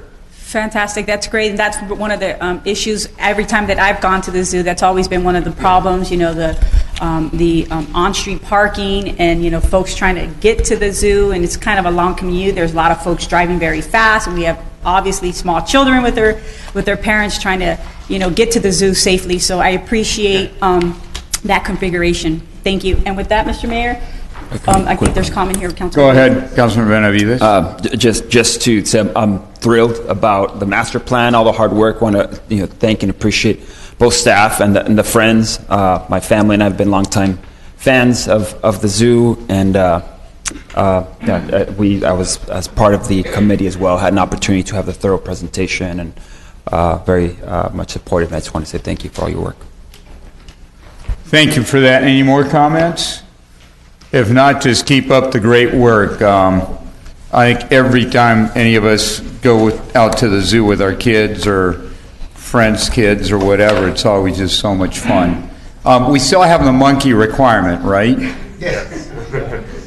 Just for those of you at home, we have to have 50 monkeys at any one time. Otherwise, the land goes back to the Prentice family. Correct. So we have a few insurance monkeys, right, in case somebody dies or something happens. How many insurance monkeys do we have? At least 5. 5 insurance monkeys? Always around that, yes. Do we have young monkeys as well? We do our best, especially during the spring season. How many monkeys this year? Yeah. How many? Yeah. How many? Right now, I don't know off the top of my head, but we have about 62 primates. So that's a pretty good margin. It is. We have every anthropology student in Orange County come and visit the zoo, and they quite often set up lawn chairs in front of the exhibits to do their observations for their homework. Beautiful. Well, let's make sure we have way more than 50. Yes. Thank you. Thank you. Good work. With the council. We voted. We have Those not in voted. favor, All those in favor please indicate say aye. Aye. Those opposed? Motion carries unanimously.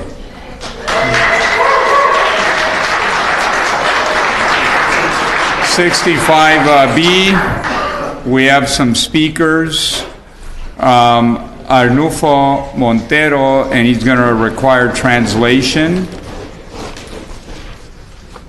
Arnulfo, followed by Caitlin Ogawa.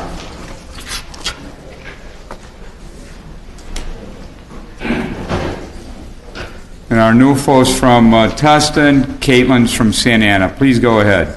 Gracias.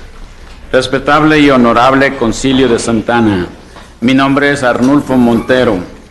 Soy líder de la organización OCO.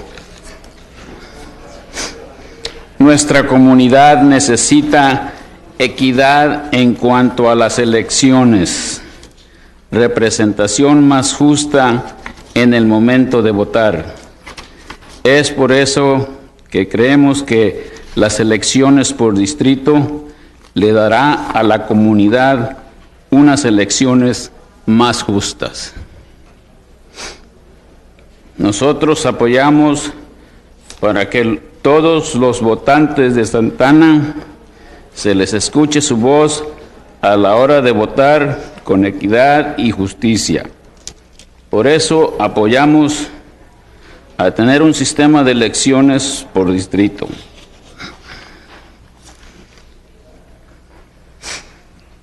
Por lo tanto, ustedes como Concilio de Santana pueden y tienen el poder de tomar una decisión sin gastar dinero de nuestros impuestos, evitando una demanda. Ese dinero se puede aprovechar en causas de beneficios de educación y servicios comunitarios. Estamos aquí para apoyar las elecciones por distrito lo antes posible y, si es posible, valga la redundancia, que se establezca antes de las elecciones primarias de junio. También estamos aquí para apoyar a la comunidad vietnamita que no tiene representación. Muchas gracias y buenas noches.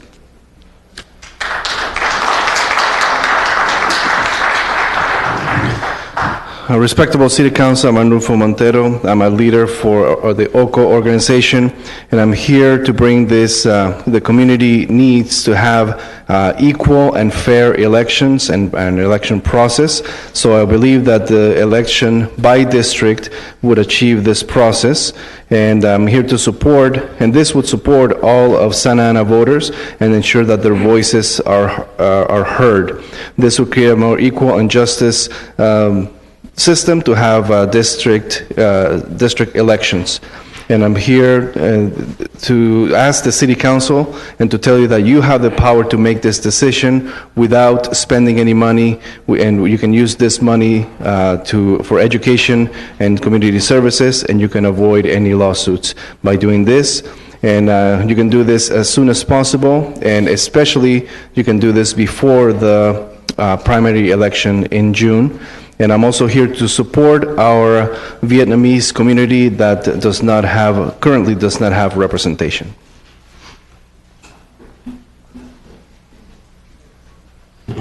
Good evening, Mayor, Mayor Pro Tem, and fellow City Council members. My name is Caitlin Ogawa with Asian Americans Advancing Justice, and I'm here tonight to move the City Council to move forward with special elections on June 5th, 2008, and to approve the actions that are following on the agenda.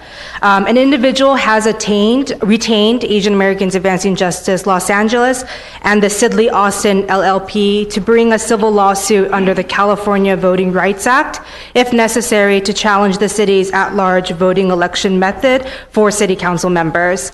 We conducted a racial polarized voting analysis and had determined that there is racial polarized voting here in Santa Ana.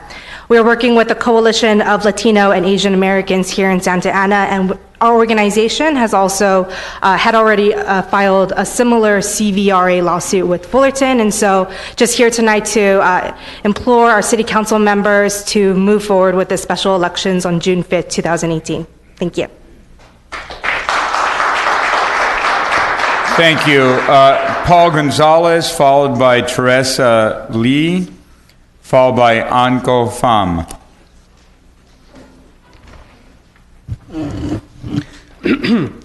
Good evening. My name is Paul Gonzalez. I'm here as a proud Santa Ana resident and homeowner, and I respectfully ask the council to take no action on item 65B tonight. Reading the staff report, I learned that the catalyst for this recommendation by an ad hoc committee was the council's receipt of a letter last June asserting that our current system of electing council members may be biased against a protected class of voters.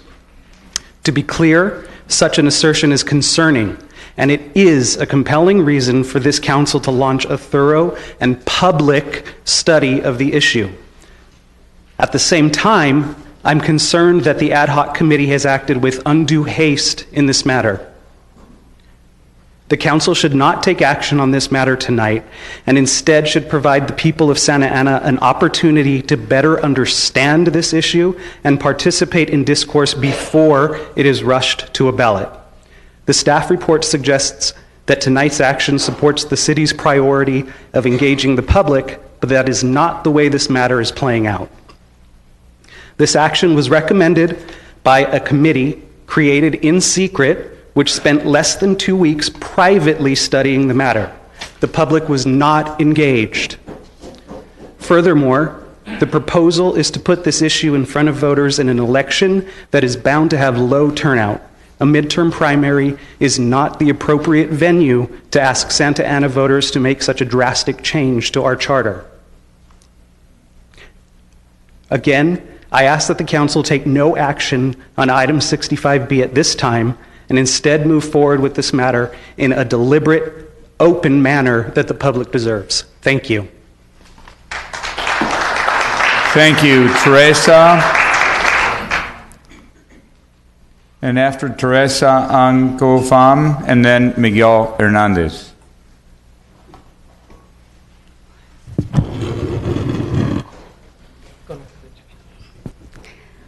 Tôi tên là Teresa Lê, sống ở 15317 West, đường Phip,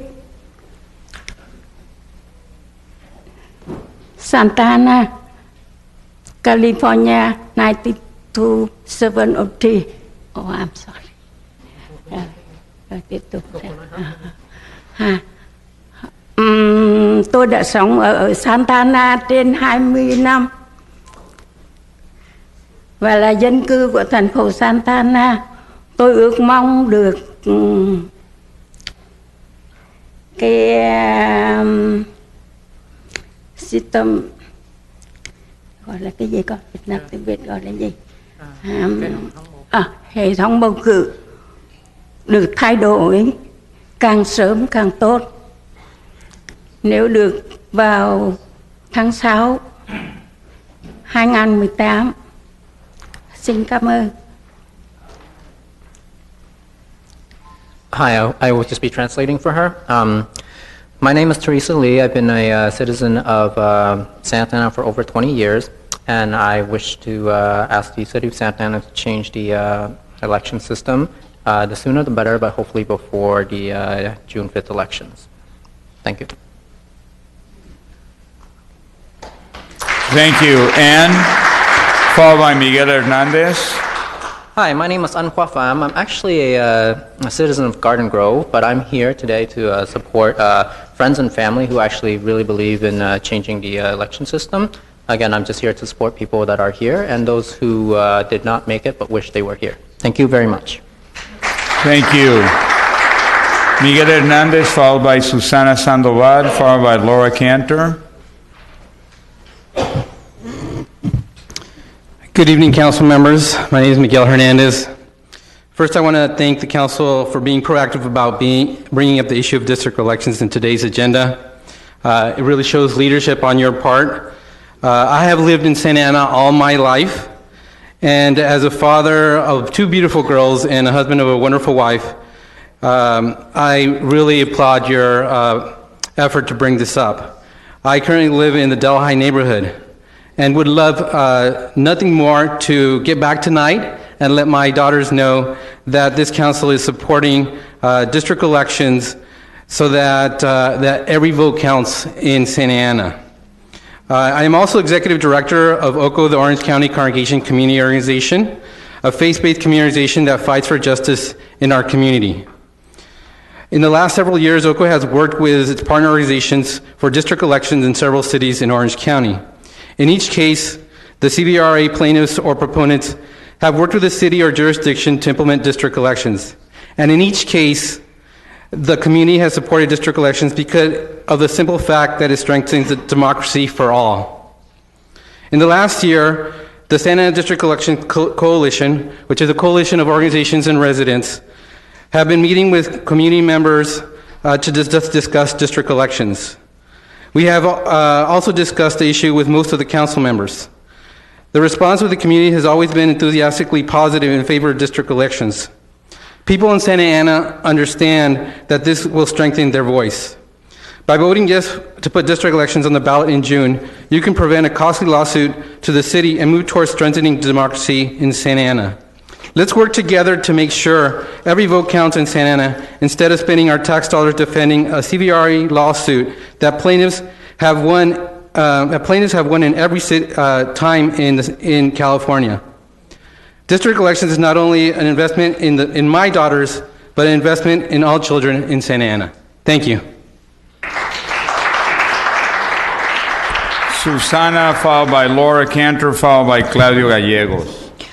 I have been a resident of Santa Ana for 28 years and engaged in community service, specifically working with partnerships on initiatives focused at education, health, and safety for a better Santa Ana. I support the voters to make the decision regarding ward-based elections on June 5th, 2018. The ward-based elections has been in discussion for some time now. This is not something new. A concern by some has been that this resolution will include changing term limits. I do not see this proposed in the request for council action documents provided. I do not support any changes in the current policy on term limits. I believe that ward-based elections will provide the opportunity for citizens to run for office who are committed to public service but feel that they do not have the financial resources to fund an effective and successful campaign. I believe that new leadership across generations can surface who will provide creative, new ways of thinking and leadership who are focused on continuing to build our great city. Ward-based elections will allow candidates to focus on connecting with the residents in their ward, and fundraising is more manageable compared to the exorbitant amounts of money needed to run a citywide campaign. Regarding any redistricting of boundaries, there must be a process that is equitable and includes resident participation in the leadership. Certainly, our community, our great community, merits the projected cost of $202,000 for the June elections. Let the voters decide. This is democracy. Laura Cantor, followed by Claudio Gallegos, followed by Dave Hohen. Hi, good evening. Laura Cantor. Thank you for this time. I am a resident of Santa Ana. I work in Santa Ana. I live with a beautiful wife, so I'm the wife of a beautiful wife in Santa Ana. And I am very much in support of the district elections, and I think that it is about time that Santa Ana arises to the occasion of democracy in this sense. What I would like to make sure of is that our council members are not going to add in something about changing term limits into that language around the proposal. I think that would be a shame, and I would not support that. But I do think that we need to support district elections here in Santa Ana. And as some of you may know, I am running for city council here, and I understand that redistricting of the wards may result in my not being in the same ward anymore. And I think that democracy is more important than anything, and I think we need to let the people speak. So we need to have district elections, but we also need to hear from you that you are not going to change the term limits. Thank you.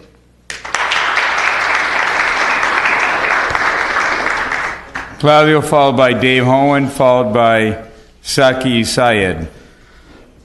Thank you. Good evening, Mayor and Council. Before I begin, I do have a request if we could close the meeting in the honor of Robert Banuelos, who is a staffer of ours and a former staffer of Loretta Sanchez, who passed away from respiratory failure earlier this morning. We will close the name in Robert's honor. Thank you. Good evening, Council and Mayor. I come here tonight on behalf of Congressman Correa, who 8 months ago submitted a letter in response to the original letter submitted by Santa Ana residents asking that we immediately begin a switch to ward elections. This was done out of a concern, being representing this area, of the cost to the city. Already, 2 other cities in the congressman's district have had to shell out well over $3 million to put together to fight these, in an attempt to fight these lawsuits. Let's save the money. Let's put it towards a real effort and finally bring true and fair elections. Now, there are arguments being made out there that this will take a Latino away from the city council. In other cities, Garden Grove, Anaheim, Fullerton, school districts like Anaheim Union High School District or Garden Grove Unified School District, Latinos were not represented.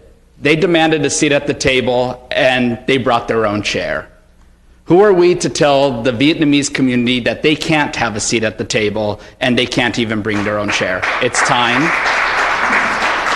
The congressman feels that this is the time to do this. Let's save the city some money that could be put towards community programs, that could be put towards after-school programs, that could even be put towards hiring another police officer to keep our streets safe.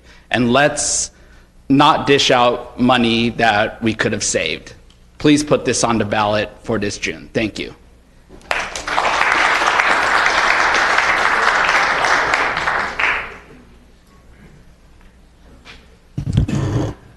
Good evening, Council. I'm going for the jet ski. I'm going to keep it short. Dave Hohen, longtime resident of Santa Ana, longtime disenchanted voter of Santa Ana. I encourage you to go for 65B. Keep it simple. Let's get this done before the courts do. Thank you.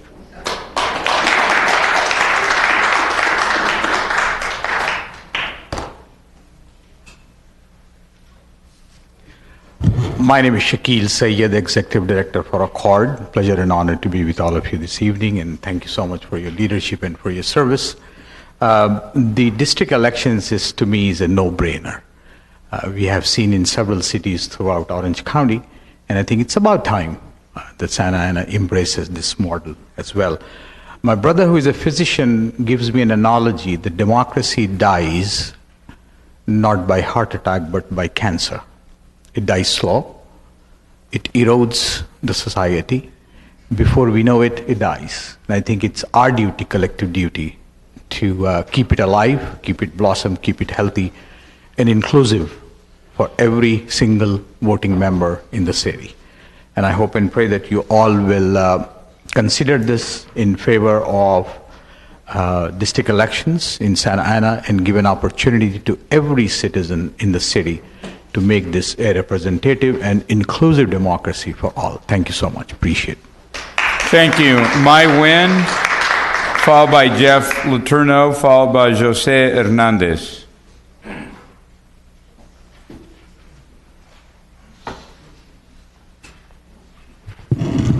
Hello, and thank you so much for allowing me to be here today. My name is Mai Win, and I am a citizenship organizer with Accord.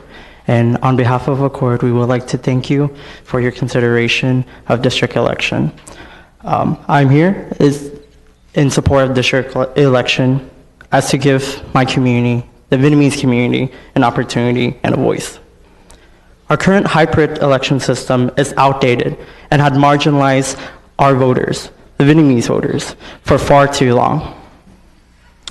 Santa Ana City Council have been devoid of my face, the faces like mine, those who speak my language, those who understand my issues. By having Vietnamese representation on City Council, Santa Ana can finally reflect and promote a diverse population that we represent. 20,000 Vietnamese residents are finally able to feel and represented. That in turn provides us a closer civic process and create an inclusive atmosphere. We do believe that it is best to work together and to be proactive. And instead of wasting millions of dollars to fight against this lawsuit that have proven to lose within other cities, we can promote these into our infrastructure or the issues that we are currently facing. I urge you to vote in favor of putting this district election on the ballot and to let the voters decide. I ask you today to stand with my community, the Vietnamese community, to stand for democracy, to stand for voting rights and better representation, and also have a letter, if I can give to the clerk, to show on record from an organization called BPSOS, Boat People SOS, in support of this. And I would like to once again thank you all for listening. Thank you. Jeff, followed by Joseph, followed by Dr. Long Pham. Before we start the clock, can I ask a procedural question? What if one wanted to speak to two different issues during? Do you share your time? You can either do it now under the same limit, or you can apply later and speak when that other issue comes up. The other issue is a non-agendized item on then it'd needle be exchange? public comment at the end of the council meeting. The end of the meeting. Okay. Right. All right. Then let me then. All right. Start them again on the light. Go ahead, Jeff. Okay, very good. My name is Jeff Letourneau, and thank you, Mr. Mayor and members of the council. 4 or 5 of you I've been with since before you even ran for the first thing that you ran with, so it's nice to be here tonight. I am the Northern Vice Chair of the Orange County Democratic Party, representing 865,000 registered Democrats. I want to go on record as saying both the California State Democratic Party and the Orange County Democratic Party strongly supports in all instances a move toward district elections. In the city of Santa Ana, we have a unique system with your sort of hybrid, you have to live in different districts but vote citywide. It has, in effect, whether by design or not, created an obvious problem. Number one, the city is so large that for anybody to run effectively, they have to raise huge amounts of money, which lends itself toward going after the people with huge amounts of money and ties people's hands in terms of being able to represent their neighborhood, because they are now beholden to people who feed their coffers. The second is that the API community has been politically excluded, once again, whether by design or not, you decide. But when I looked at the figures last night, it seems that as it stands right now, the API community has been divided into 3 wards, almost a third, and a third. And in a city that is approximately 70 to 80% Latino, it makes it almost impossible for them to have a voice. So on behalf of registered Democrats in the county and in the state of California, I urge you to move to district elections, eliminate some of the financial restraints, and finally give the API community the voice they've long been denied. Thank you. Thank you, Jose. Followed by Dr. Long Pham, followed by Fat Bui. Good evening, Mayor, City Council members. My name is Jose Hernandez. I come here on behalf of Accord and the many community residents here in Santana, from the Asian American community, from the Latino community, that are standing in support of the Vietnamese, the community's right to have real representation and have somebody that reflects their community, their culture, their values here. So I've heard a lot of things about, why we shouldn't do this, that it's been a secretive process. The fact of the matter is, we've been talking about this for a long time. Santa Ana, and folks I think have said it and will say it, is the largest city to still not have a real district election process. This is about democracy. This is about being able to give every voter a chance. When I explain it to folks, and this was the same issue in Anaheim, it was about saying, like, the person that wants to be engaged in this, You can knock on every door, talk to your neighbors, get to know them, have that accountability from them, and not have to be in the pockets of special interest in order to really have a chance to be in this. This is about giving every chance, every person that has ever wanted to be involved in this process a voice. So, and frankly, this is the fiscally conservative choice, the fiscally conservative way to go about this. You don't want to take this to a lawsuit, as has been proven in Anaheim and other cities. You will lose. And why go through that? Let the voters decide. Let the community decide. Give the Vietnamese people a voice here on this dais. Do the right thing. Support and vote for district elections in Santa Ana. Finally. Dr. Long Pham, followed by Fat Bowie, followed by Ken Nguyen. Good evening, Mr. Mayor and members of the City Council.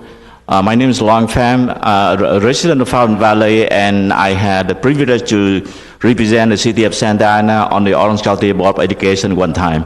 I'm also a co-founder of the Vietnamese American Voter Coalition. I'm here this evening to thank you, all of you, for considering the district election. I believe that district election not only save the city, the lawsuit, and all the trouble, but it also allow the council member to work more closely with the people in the district. And I'm also a candidate for the 72nd Assembly District. I'm looking forward to work closely with each one of you when I take office on December 3rd of this year, just like Mr. Jose Solorio one time did. Thank you so much.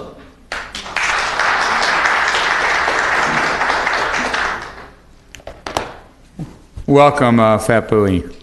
Mayor Pulido, Mayor Pro Tem Martinez, and council members. It's such a great pleasure to be here today in this beautiful chamber of the city of Santa Ana. I would like to also take this opportunity to extend my greeting to the resident of Santa Ana. Again, my name is Phat Bui, and I'm the chairman of the Vietnamese American Federation of Southern California. I was voted by 13,000 votes in 2015 to represent the Vietnamese American in this beautiful state of California in the southern part. Today I come to you in support for the resolution on the item 65B. The Vietnamese American came here some 45 years ago and began our humble life right here in this beautiful city of Santa Ana. In fact, most of us who came out of Camp Pendleton as refugees settled here in Santa Ana, and we have the first Buddhist temple right here on 1st Street and Sullivan. And we set up, business and resident here, and we, like the Hispanic community, immigrants, we take pride in our heritage. We work very hard to rebuild our life, and we take great pride in the democracy and the opportunity that this nation offers us. And like the Hispanic communities, we are longing to have a fair representation. Understanding that, we have the Vietnamese American always support fair representation. We support the voter right, and in fact, as mayor of Garden Grove, I did support Garden Grove to move to district representation as well as district vote. And I believe that voting by district is not just to help the, I will wrap up very quickly if you allow me a couple more minutes. I believe voter by district is not designed to help the candidates or to help the elected official to have an easier campaign, but it is to help the resident in that district being well represented in that district. Having said that, this moving to the district is not only helping the Vietnamese American in district that we have more residents, but it's also to be fair to the Hispanic residents in other words. Why? Because they would be able to vote for the people that they truly believe would be representing their interests, and not being subject to someone who voted by citywide, by the resident of other district. So it's not only it benefits the Vietnamese American in resident of Santa Ana, but it's also would be very helpful to the Hispanic resident in the district that they are mostly concentrated. And therefore, I urge you, Mayor Pulido, Mayor Pro Tem Martinez, and distinguished council members to please vote yes and support this Resolution 65B to go to the ward election as early as you can. Thank you. Thank you, Ken.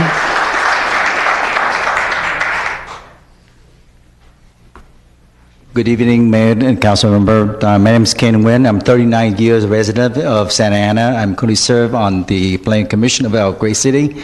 I'm here to speak on the support of the vote change the current vote system to voting by district. As you know, well known that the majority of residents in Santa Ana are Latino, but we are many Asian American as well, especially in the west side of Santa Ana. Unfortunately, many of us in our Asian American community believe our voting power is diluted and our current voting system may not be complying with the California Voting Rights Act. I believe by ward election will be beneficial because the ward election will give our ethnic group a better chance for electing candidate for their choice. Council member will have better understanding of the need and the unique problem of the constituent and the neighborhood which they are representing. Voter participation will improve because the voter will know they have a more meaningful chance for success. And we are thank you for placing this item for the agenda and urge you to vote for this item into the June ballot. Let's work together and lead together. Thank you very much for your time. Thank you. With that, that was our last speaker. So let me bring it to council for discussion. Anybody like to make comments first? Councilman Benavides? Sure. Thank you, Mayor. I want to thank all the speakers who came in and addressed us, and I've was learning even even tonight as people were sharing and their perspectives. For a long time, I've felt that the city of Santa Ana has had the kind of the best of both worlds, where you have a representative elected, a resident of a specific ward, but you had the whole city be able to have a voice in that election. And when this idea of ward-specific elections came up, and it's been something that has been coming up for pretty much as long as I've been sitting on the council, almost 12 years, but I think probably even some time before then. But I was more in the thought that we should leave things as they are. As I've seen more and more cities go towards district-specific elections, I've started talking to people more and trying to understand more the value, the importance, and why there's merit and why people felt it strongly. And what I've come fairly recently in the last year or so, come around to take the position, find the position that City of Santa Ana's current system is a good system, but what I'm realizing is that it's a good system because we're halfway there. And what I do think, and actually one of the speakers tonight addressed, is that it's not about helping the candidate, but it's about helping the resident so that their vote could be more significant and not be diluted. So that was something that did stand out to me. At this point, you vote, and it's your vote is basically shared or put into a pool, if you will, with voters throughout the whole city. And by going to district elections, it would allow your vote to be able to have a more significant impact there within your section of the city, the ward that you live in. So all that to say is I think that there is very significant merit to this. And a question that I do have for the city attorney is, this has been a discussion for several years. This has been brought before council, even here at least on one occasion, if not on several occasions. Ultimately, more recently, in the last few months, we studied this because we had received a letter. There was some research done that expressed that there might be some concerns. And more recently, we have received more correspondence. Today, in fact, here on Dias, there was 2 letters that came before us.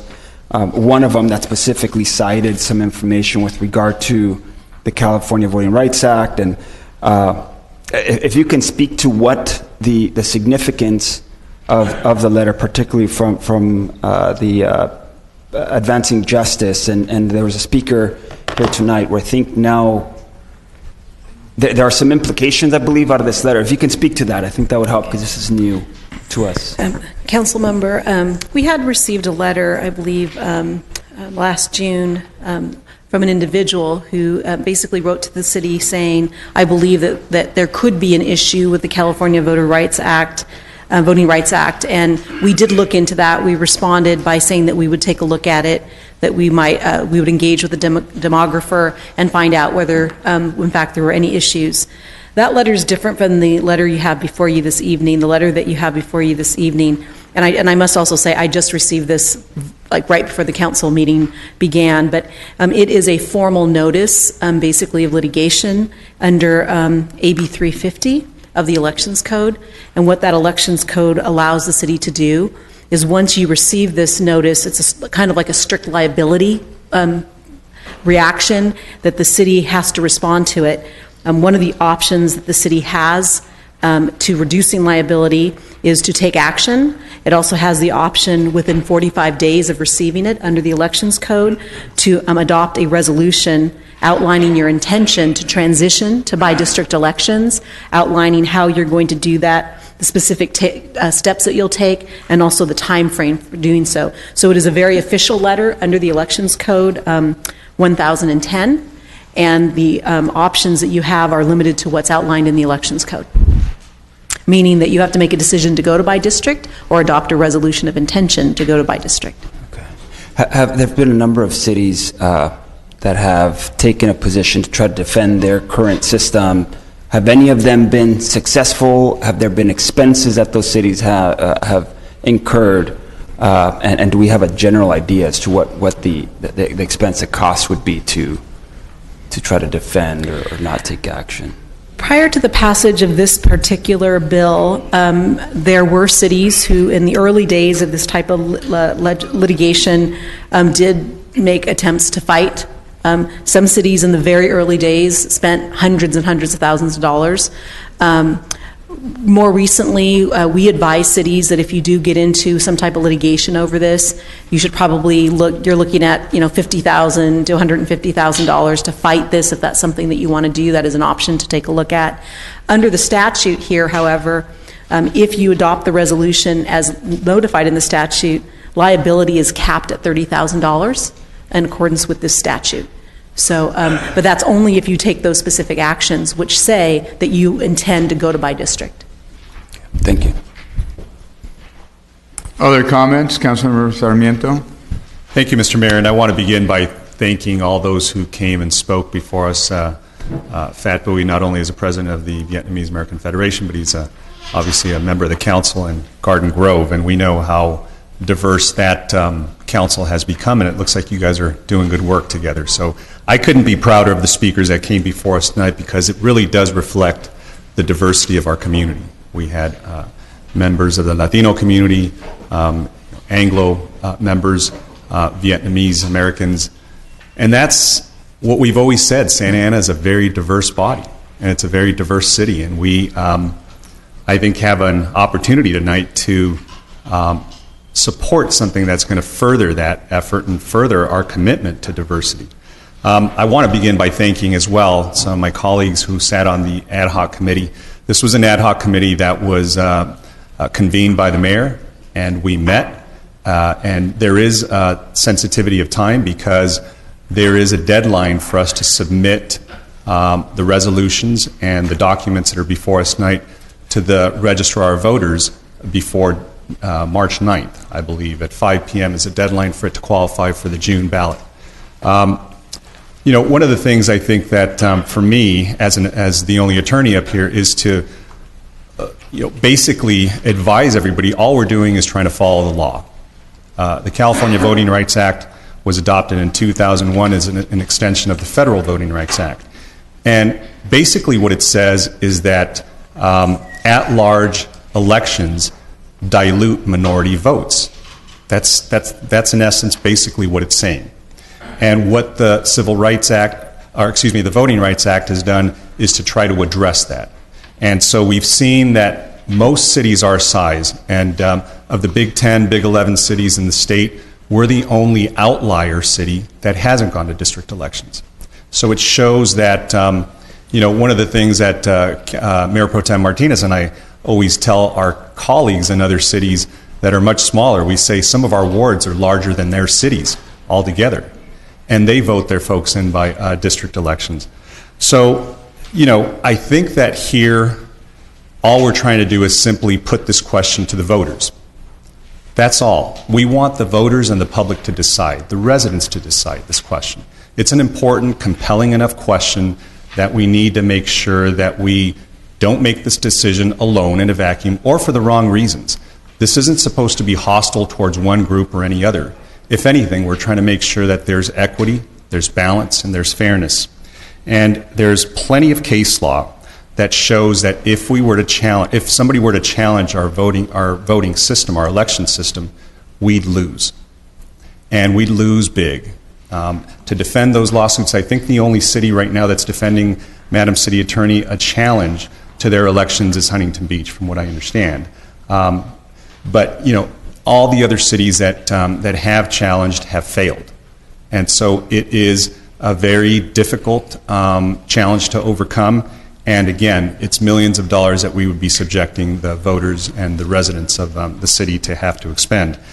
I think, I recall working with one of the pioneers in this area, Joaquin Avila, who was a champion in the Voting Rights Act community. And he's unfortunately very ill, but he was one of the forefathers in challenging many cities and many counties that had these polarized voting approaches, and he did a lot to change those. So I think for those of us who realize Santa Ana is one of those communities that is faced with that, we can't truly say that we're being equitable, because this Voting Rights Act has helped to address Latino concerns in other cities.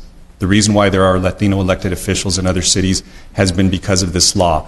For us to say we don't want to invite that same electoral process here to invite others from other communities, other protected classes, would be very hypocritical of us to do.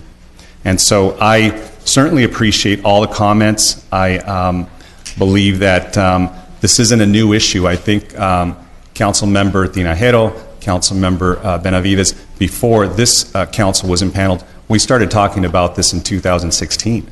And so it's not a novel issue. It's not something that was just randomly selected.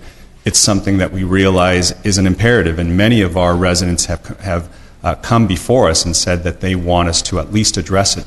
And more than anything, they want to be the arbiters of whether or not we should proceed. So that's all we're simply asking, is that we want our residents and our voters to make that decision. We think it's an important enough decision that they deserve the right to go ahead and make that decision.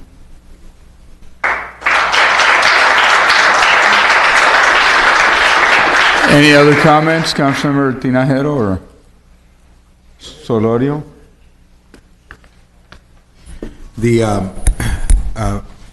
It's as I sit here, I like to dissect arguments and see where we're going, and really to try to make the best possible decision I can. There was a speaker who came up and made an argument about the committee that was created and how it was created in secret. You always have to meet. You have to meet to know what kind of a product you're going to introduce to the community. I mean, that's just, it's simple.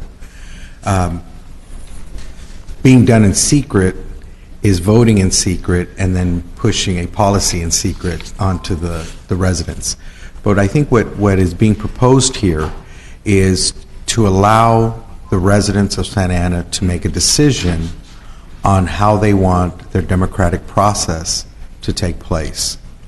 That's a very difficult vote for me to not favor when we are talking about the democratic system and how we can make it equitable for all groups so that there is true representation.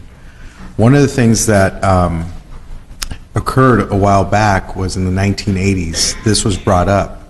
And at that time, the council was a much more conservative council. I believe there might have been like one Democrat. I know this is nonpartisan, but I mean, people still know that this is a pretty progressive council.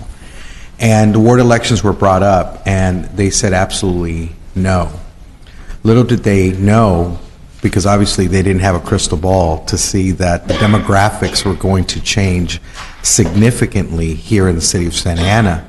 And because the demographics changed significantly, you had a council that looked very different from the councils of the 1980s. One of the things that you all have to take a look at, and I think we have to take a look at as a council, it's not to have the fear of what our council will look like as far as their ethnic demographics, but to take a look at, are we bringing the best people with the best ideas that are responsible and have to answer to the constituents that they live near on a daily basis. I know that when I go to the grocery store, my wife typically says to me, send one of the kids, because if I'm just going to go to the store to get some butter, it's going to take me about a good 45 minutes because somebody's going to stop me and tell me about a pothole, a tree that's going down, or just how they really didn't like the way the conversation went. And that's okay, because that's what you signed up for. So in ward elections, it's even more concentrated, which makes you more accessible to your elected officials. So I just think that it's going to be a heavy lift because there will be opposition. And one of the things that, as a community, it's really one of the things that I've noticed, and I'm being very honest, is when things like this happen, many times people get excited and they say, let's make this happen, let's put it on the ballot. But once it's on the ballot, then it's kind of like, okay, I've done my job. And the reality is, no, the job just started, because there are other folks who will probably be investing a lot of resources to make sure that this doesn't come to fruition. And so those are the things that you all have to look at as you move forward, because this is something that the community, if this is what they want, you need to go out and run with it. And if the community, if this is something that the community does not want, you have that same level playing field right now going forward if we do take this up for a vote. Thank you, Mr. Mayor. Thank you. Juan Villegas, please. Thank you, Mr. Mayor. Thank you, everyone who came out and spoke. Your voice is heard. Mr. Fatboui, thank you for coming out, sir. He's a good friend of ours here, our neighbor over at Garden Grove. So this is a very interesting topic, district elections. You know, there's 19 different ways to do different district elections. I don't know if you know that. 19 different ways, and we haven't talked about any of them. We haven't had any public hearings. We haven't, had a meeting out in public to talk about it, maybe up here a little bit, but that's about it. So I have a big concern about that. I'm not saying I'm against it, about district elections, but you need to do the homework. If we're going to, we might have a mess on our hands. Let's say we do put it on the ballot and it does pass. How are you going to do it? Now you're going to be rushing. And then people are going to be unhappy. Well, I didn't want it that way, or I want it this way. And you got 19 different ways of doing it. So it's very, very tough. And these myths about, well, it'll help a person that doesn't have a lot of money. Well, it can. If you have money behind you, that doesn't mean you're going to win. And when I was running, I remember someone saying, it doesn't matter how many signs you have out there.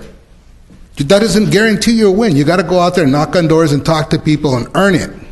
There's also instances where council members that were here previously who only spent $200 on flyers, and they went out and knocked on doors, and they're in. Some council members up here haven't even been challenged. Nobody stepped up. So go figure. So, people can get elected. You just have to go and have 20 people put you on the ballot. That's all it takes for each ward. And then for me, to keep it simple on this whole thing, because the way I look at it, just to simplify my whole view on this, me as a council member, I am the council member for the entire city of Santa Ana. I represent all you, so I work for everyone. So if I have a say on you, you should have a say on me to make it even. But if I'm doing this, hey, you don't have a say. I can keep getting elected by the same group of people over here, and tough luck. So, that's the way I look at things, very, very simple. If I'm going to have a say over you, you should also have a vote or a say against me, yes or no. That's the way to keep it all even. And so I suggest we do some homework. Got to do the homework. 19 different ways of doing this, and no one here has even told us how we're going to do it. And so for the moment, another thing, Madam Clerk, of all the cities that have been sued regarding this, how many of them had wards or districts? I'm not to your knowledge. Yeah, I'm not aware of any city that had nomination by ward. So every city, thank you, ma'am. So every city that has been sued didn't have any wards or any districts. So for at the moment, that's all I got to say. Thank you, Mr. Mayor. Thank you, Mayor Pro Tem Martinez. Would you like to speak? Mayor, I'd like to go ahead and Go move ahead, the item. Benavides. I'd like to move the item with giving staff Wait a minute, direction let other to. people discuss first. But you can still discuss. If I there's know, a first and a but second, then there's let's give opportunity for everybody the same discussion. courtesy. I'll second that motion. Thank you. For option 2. All right. Great. Thank you, Mr. Mayor. So first and foremost, I'd like to thank all of you who came here to address us about this issue. And thank you, Councilman Fat Bowie from the city of Garden Grove. I want to just tell you from the very beginning, I have never opposed district elections. And I welcome diversity and democracy and transparency and accountability. One of my issues, and I think I've always been clear about that, and it's been on the Voice of OC, it's been the Orange County Register. When we want to talk about cities, and I just want to put some things into context, I just hope, Mr. Mayor, you give me more than 3 times. This is a very sensitive issue. And so I want to start off by this. Currently now, there are 408 cities that are elected at large. 408 cities. And the reason being is, if you don't know the difference between a charter city and a general municipal law city, state mandates general law cities to have plurality voting, and the majority of them are at large. That's state law. There is currently 122 cities who are charter cities, who have their own autonomy, who have their own constitution, and pretty much don't have to follow what state laws as it pertains to elections. More importantly, out of those 122 cities, there are the big 11 cities in California. Out of those big 11 cities, they're all charter cities. And of all those charter cities, 7 of them are district elections. And they're not by plurality, where winner takes all, like in this system. They have a runoff. So if you want to talk about accountability, wanting to make sure that you have the right person in office, and you talk about you want to be one of the big 11 cities and you want to be comparable to them, you would support the geography method and the voting method, because currently now it is silent on the recommendation that's being made here to go to district elections, the method is not spelled out. But currently, the city of Santa Ana, just to give you some context, the current system that we have the voting geography that's by districts, by ward, which is that hybrid that many of you spoke about. But it also has an elected at-large mayor with 6 council districts, but it's by plurality. So that means that if 4 of us run currently now in this system, the person that receives the most votes wins. Currently now, the recommendation that's being provided to us, because it's silent and it's not spelled out, it's saying that we're moving towards the same kind of voting system based on plurality. So let's say that we do decide to go to district elections. This means, for all intended purposes, we won't talk about, race here because I know it's important to talk about, but just say that we have 4 people running in, say, in District 2. And out of those 4 people, and I'll use this analogy, we have 3 members who are pro-growth, want to see more development in this city, and we have 1 member who doesn't want to see any more development in this city. The election happens, the likelihood of who gets elected, and their stats on that the no growth candidate possibly can win by very few votes because the 3 growth candidates are going to split the vote. So when we talk about that we want to move towards making sure that we are not splitting votes, that we are not assuring that whoever decides to run has the voters get to choose the right candidate. And the way to do that is that you have to go on to a runoff. 7 of the largest 11 cities in California have a runoff system. So you go into a June election, and the top 2 then go into a general. That's if you want real fairness and you want balance and you want to make sure that you get the right people to represent you. That's the kind of discussion that we need to be having. And I didn't hear that yet as of yet. And so I would ask our clerk, and I have a recommendation, and I'll do my substitute motion and what I'm recommending. Obviously, I'm probably not going to get the support for it. But Madam City Attorney, I do want to ask, currently now, just in case, they say that that it's not true, but can you currently tell me what election method is spelled out on your current resolution? Or is it the status quo of plurality voting? As currently drafting, we made no changes to the existing process of plurality voting. Thank you. Next, under section 400-401, it's kind of silent if there will be a reset in district, a reset in term limits. Can you please inform me that the clock will not reset for either this mayor or this city council? Council member, as I read section 401, qualification of members, at section 401 of your charter, I'd like to read that into the record because I believe it is absolutely clear and explicit. A person who has served 3 consecutive terms of 4 years each shall not be eligible for appointment, nomination, or election to the office of council member. This is where I think the relevant language is, regardless of wards represented by that person during such period. Cannot serve for another term until they have sat out for 8 years. That's the existing language in section 401 of your charter, which is not being proposed to be amended at this time. If the council desired to change that language, they would need to place a measure on the ballot addressing term limit changes.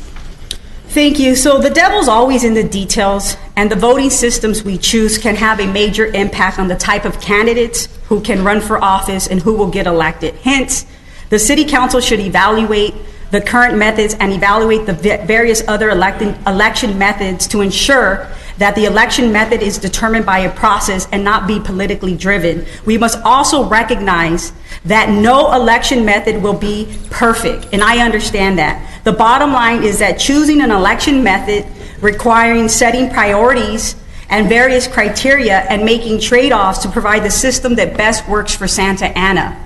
That's the real conversation that we should be having with our constituents, to making sure that we're moving in the right direction, because obviously if you go by district elections in this current system that's not being spelled out and you do plurality voting, you're going to get the same issues. And let me tell you that the system that Anaheim has, they have a traditional at-large system that didn't have geography, which means that they could have lived anywhere in the city.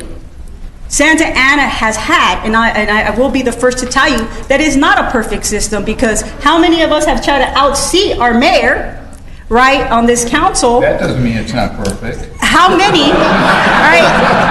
And we've got to have some laughter, Mayor. How many? And people say, well, so many people shouldn't run because we're going to split the vote. Obviously, what has happened every single time? We split the vote. But it's not because of the geography. It's the method of plurality voting. You have to understand that there's various different methods, and you need to make sure which one we're going to do to make sure that there's the appropriate representation. And so at this point, Mayor, those are my comments now. Thank you. Now I've got Councilor Tinajero wanting a comment to your comments. Go ahead. I want to make sure that it's clear on plurality. We're still talking about plurality within the district, not plurality as the whole city. I want to make that clear. So when she said plurality, she wasn't, I don't want people to be confused, she wasn't talking about the whole city, she was talking about within a district.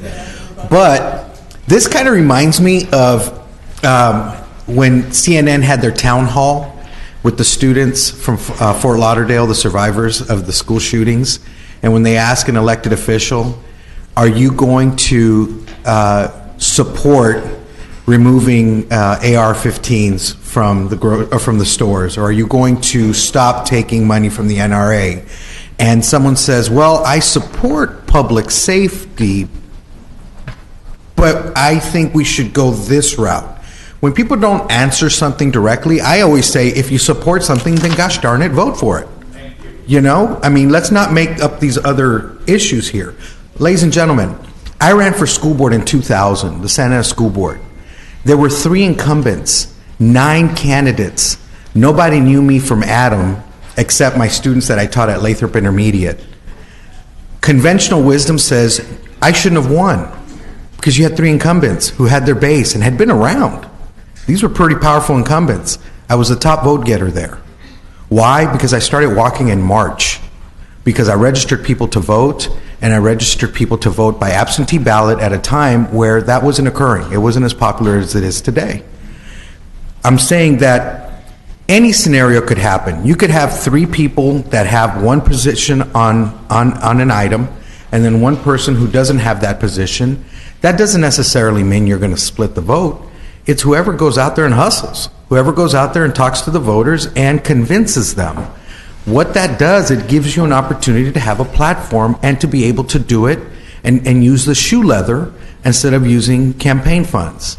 You have the opportunity to do that. So how, if you want to go to plurality, I would ask our Mayor Pro Tem, if you want to go to a runoff, would you then support ward elections if you had ward elections and then there was a runoff? Would you support ward elections then? Or you asking me? Not yet. I've got comments here on the left. Councilor Solari. Thank you, Mr. Mayor. I think a key question is, do we want to be about the politics of inclusion or the politics of exclusion?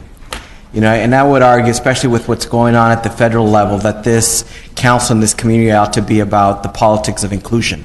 I think as we saw, the many speakers that, seemed about 95% for this direction, that it was a very inclusive, very, very diverse audience, and I appreciate that.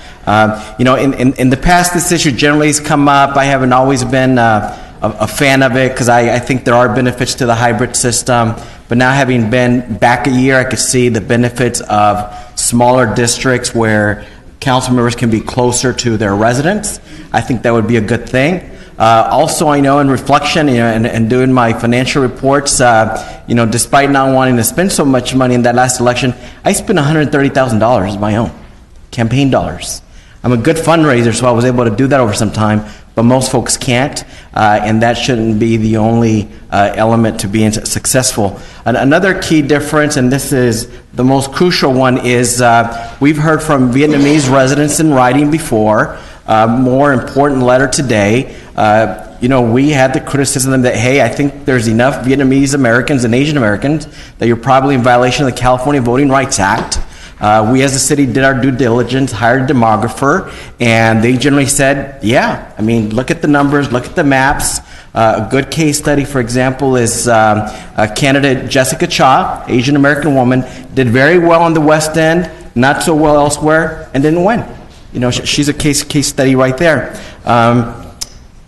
The issue was raised on why aren't we looking at a bunch of other ways of doing elections. Well, I think, the council committee and the public has spoken very specifically about just moving from at-large elections to by ward elections. They get it, they understand it, and you heard a lot of support for it. And at the end of the day, voters are going to have, as Councilmember Sarmiento said, 2-3 months to study it and make an informed decision in June. Let the voters decide. Also, I've seen and heard, residents from my own ward in Ward 3, but also in other parts of the city where they feel that the current system, it's hard for them to get their candidate of choice. And this system being proposed addresses that. The California Voting Rights Act speaks to that. Another big thought that I have as it relates to issues like this and demographics, I once heard when I was at OCTA that demographics in a city is really a snapshot in time. Today it's largely a Latino city, but it wasn't before. We have a good, mix of Asian Americans today. It may not be like that in the future. What we need to do is to do the right thing. Historically, there's been transition here, that there will continue to be. I think it's the time to do the right thing. I know there's been question about, is this an intent to reset the clocks? And I don't think you have anybody up here from the dais or city attorney, anyone in staff saying that is an intent of this change.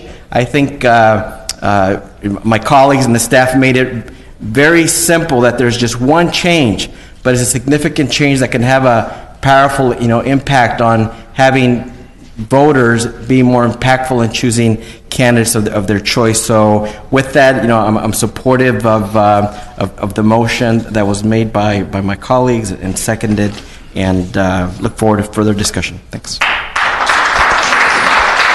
Okay, if I may, Juan, let me make comment, then I'll go to Mayor Pro Tem or yourself, and we'll continue.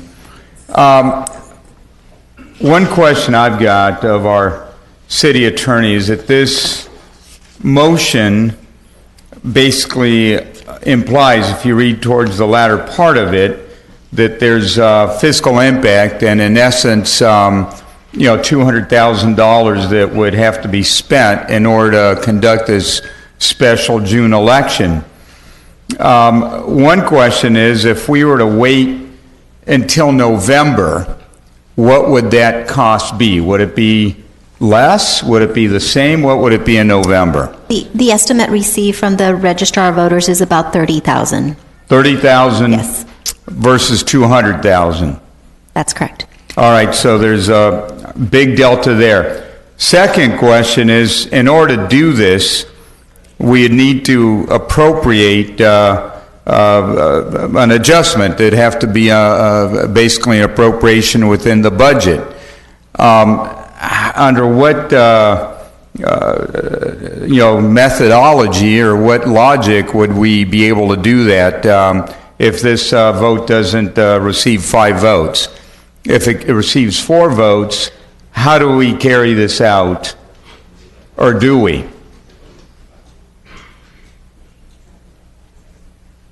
I guess it's a $64,000 question from that old TV show. Go ahead. Mayor, you mentioned what is the vote requirement for the appropriation? Is that what you're asking?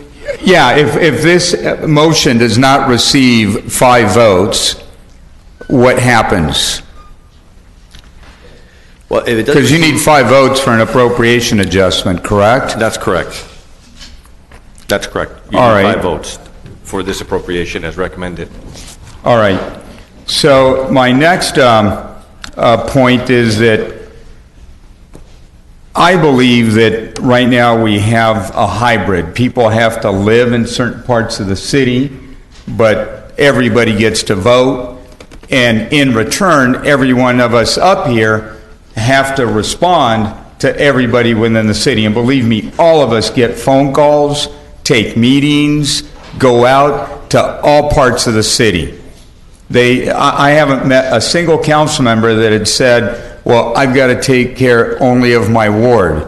So right now, I think, we would lose that. If we go to district elections, we would lose that inherent responsibility that exists between an elected official right now and the entire city. And Santa Ana happens to be a very dense city. There's a lot of people in 27 square miles.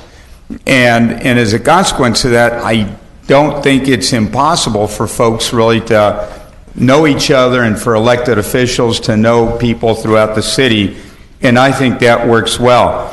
I also believe that, if this really, really, really is good policy, we ought to go through more of a process. It's one thing to have a discussion occasionally, periodically, somebody throws out an idea. It's another to go through a deliberate process and say, what are the best practices and what is the best form, and if we're going to do it, how is it really going to benefit the city?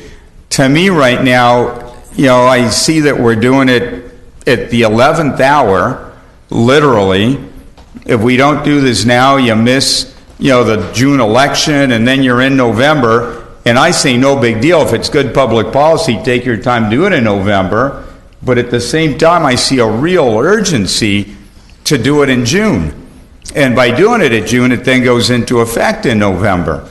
And why is it why that urgency? You could do it in November. For that matter, you could get the new census results, and then you could do it. At this point, and let me ask City Attorney, we hired a demographer, Miss City Attorney, we hired a demographer. In your opinion, did that demographer conclude that we're in violation of the Voter Rights Act? So Mayor, the advice provided by the demographer was to me as the attorney under the attorney-client privilege. I'm happy to answer that question. I would need you to waive that privilege because I have that report in front of me, and I'm happy to do that, but that was given as an attorney-client privilege document. Would you need a vote to waive that privilege? I would need a vote to waive that privilege. Are you requesting that vote, or can you answer some of the question? I can answer the question in the sense that the letter that you received today, that I guess I can tell you what liability issues are. Under CVRA, liability, in my opinion, sometimes looks like strict liability. Proving disenfranchised voters is a very easy test to achieve.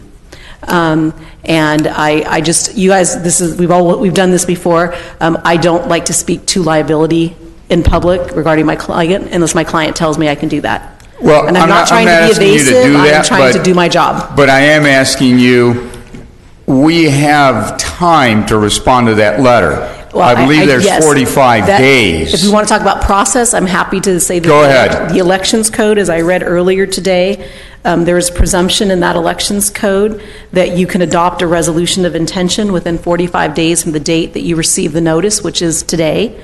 And if you do that, you limit your liability to no more than $30,000. As long as you outline the steps that you're going to take and you give them a timeline. So there's no inherent law or action that has to be taken today. And I would further argue that it's suspect that we get such a letter during the council meeting. I mean, it didn't come a week ago or a few days ago. During the council meeting, this letter magically arrives. And you're telling us that we have 45 days to respond. Another question that I have is that pursuant to the Brown Act, we have to properly notice people on matters. Would we have to take a vote that would waive that need as it relates to this issue, i.e. this letter that came that talks about liability? Doesn't the general public have the right to have notice and to be aware of it before we act based on that information? It would be my opinion that if you wanted to have an extensive discussion about the letter and to agendize, for example, that resolution of intention, we would have to put that on an agenda. If your desire was to adopt the resolution of intention, we would need to come back and agendize that. Got it. Thank you. So with that, I think Juan wanted to speak, and Michelle, and then I'll go to Vince and David. Just a quick thing that, if we were to do this, also, we got to think about the numbers of the population. We have a census coming up, correct? And then that's when you redraw the lines, and we don't have those numbers. So why are we going to make a decision based on old data? And I'd like to know what kind of data the people used in this letter that we got magically that appears while we're up here. This is all being orchestrated, I think. It's being rushed. And it's not fair to the public. So that's all I have to say. Thank you. Mayor Pro Tem Martinez. Mr. Mayor, I'm going to put my motion on the floor, and I know there'll be a lot of discussion and a lot of no's based, but I just want to put it out there. And so, obviously with this change, there is going to be a change in form of government in regards to finances, right? We have one budget. You go into district elections. Obviously, the accountability that each member is going to have when they live in a district, the scrutiny is going to be extremely high. But unfortunately, there is no monies dedicated now to us, and even more so in this system, now that you're going to be held responsible by those constituents that vote for you, and you're unable to get some of the changes needed, whether it's in a park, whether it's trees, whatever have you, that can cause some issues. And so I have always been, Santa Ana is the 11th largest city in California.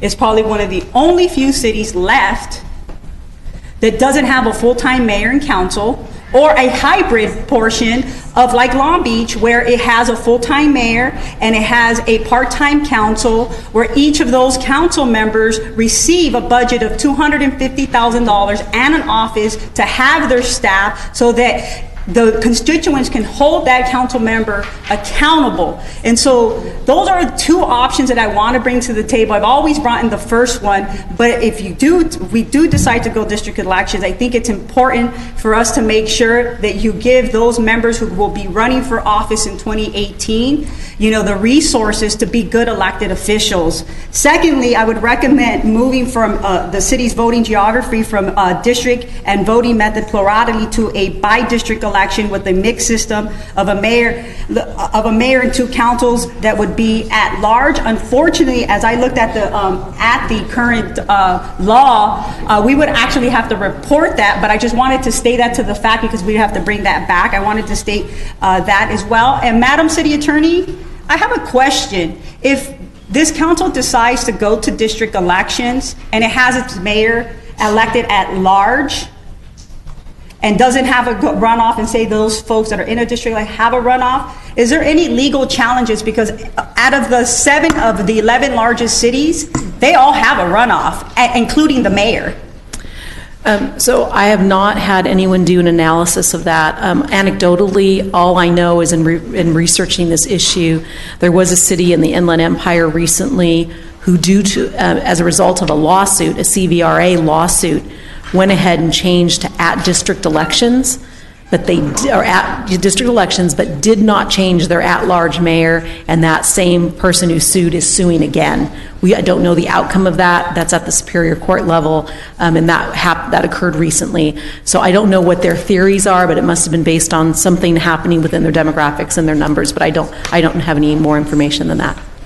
Great, thank you. And so just wanted to bring that up because it's a possibility. The other thing I would recommend is a creation of a redistricting commission by resolution with options to include either an independent commission or an advisory committee of the City Council. This body would be tasked with helping the City Council with its maps for redistricting. Finally, the city should consider adopting campaign finance regulations by charter or by ordinance.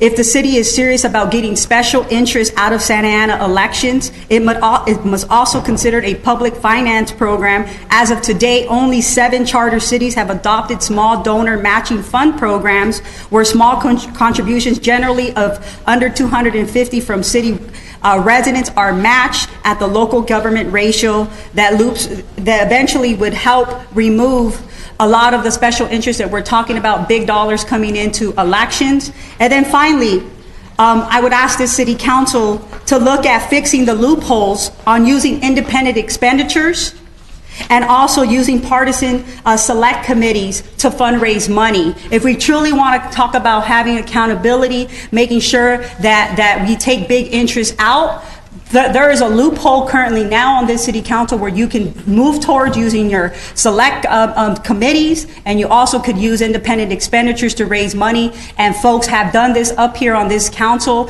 If we really want to move in that direction, and Mr. Councilman Tinajero, if you're willing to support these things that I've said, more than willing to support you in district elections with the runoff, but making sure that we have true democracy. And what I just said, that is true democracy for this city of Santa Ana.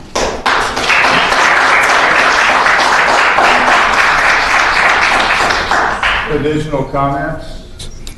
Councilmember Sarmiento. Yes, thank you, Mr. Mayor. And I think what we're saying up here was better articulated by some of our speakers who came up and spoke. I think, that it was more plainly spoken. I think, the points were very, very clear. So, we can poison pill this thing to death and say we should do runoffs, we should add salaries to each council member. We should add staff. I mean, we could just go over and over. And I think, Councilmember Tinajero's analogy was very accurate. I think if you're supportive of this, you're going to be supportive of this. This first step needs to be taken. We could have spoken about runoffs. We could have spoken about staffs being added to council members. We tried that in the past. We could have spoken about compensating council members better. Look, that didn't happen. We're here on the eve of a deadline that we're facing, not because it was imposed or self-imposed by us, but we asked for this question to be brought before us months ago. Months ago, we asked that the demographer send a report. It was delayed for whatever reason. Now we're faced with a deadline because the only reason why this is important that we make the deadline before March 9th is because there's 3 seats that are going to be vacant. And if those aren't selected by district elections, it's a whole generational change that we're going to have to wait for. Those seats will be occupied for the next 12 years. And so district elections won't have an impact for a very, very long time. Now is when the voters should have a right to opine. Again, this is simply a question of giving the voters the right to go ahead and make that decision. This council obviously is challenged with that decision.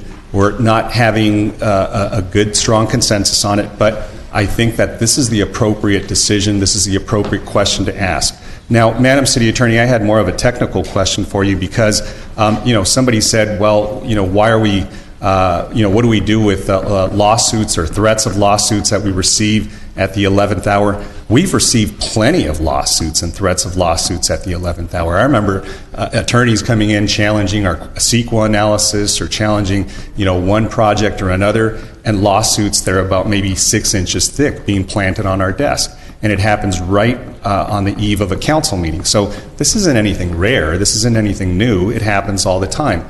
What we're looking at now is a real threat of litigation that was filed by the Asian Americans Advancing Justice. Given that, wouldn't that threat of litigation trigger our ability to access funds from the liability fund, which would only require a majority, not a supermajority? So the city currently does not have any rules or regulations for accessing that particular fund.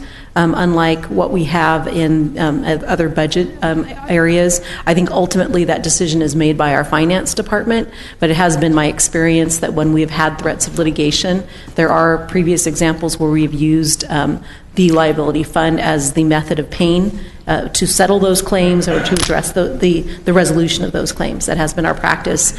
I'm not aware of us using the appropriation requirement when that has happened, but that would be up to staff to address that issue if they have other examples that I'm not aware of. Well, that's my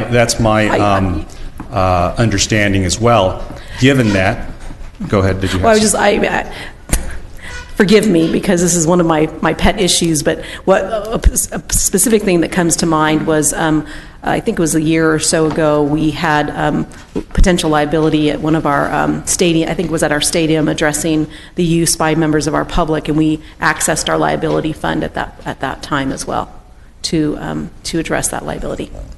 Thank you for that explanation. And given that, I think I'm not sure if there was a substitute motion on the floor. If there wasn't, I would simply make a friendly amendment to the motion to, in the event that we have to appropriate funding for this at this point, I would say that liability fund be available for us to access to fund the special election. I'll second that. I'll accept the amendment.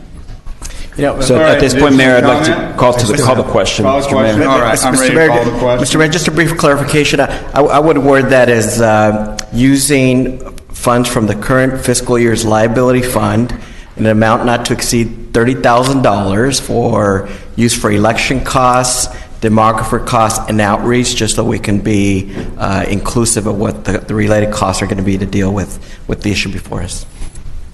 I'm agreeable. All right, those in favor, please say aye. Aye. Those opposed? No. No. We have 3 noes and 4 ayes. Okay, let's go on to the next item. Motion passes. So the motion passes, right? I don't know that it passes. I mean, it's 4 yeses, Madam 3 Clerk. noes. I think to be determined. What happened to I think what happened we to the heard from the process? city attorney What happened to the process about that it's noticing the four public? vote What about majority noticing the vote. public? Wait, what about wait, noticing wait. the public? The notice. So we're not going to notice the public. Is that what it is? No, wait. I need to know, did that motion pass or not pass? That's right. We need to know. Passed 4-3, but what I'm telling you is I believe that you need 5 votes for certain things. They say you don't. And so... Let's ask the city attorney. She's our official attorney on this. The RFCA was written to the city council with the facts that we had at hand when we wrote the report. The facts that we had at hand when we wrote the report was that we were telling the city council that to adopt these resolutions, you needed 5 votes to make an appropriation. Correct. And the reason you needed 5 votes for that appropriation was there was no monies available to address an election. What is different from what we did at that time we wrote and released this report to what's happened now is moments before this council meeting started, there was this letter written by a legitimate lawyer from a legitimate organization threatening litigation against the city. And I'm listening, and I heard a motion was made that because of that threat of litigation, although in other instances I'm sometimes given an opportunity to go assess and look at that, you, the council, have decided as a matter of that letter to use your liability fund to pay this. In consulting with staff, I am told that money is available, it's in the budget, and in those cases where money is available for that purpose, an appropriation is not necessary. Thank you.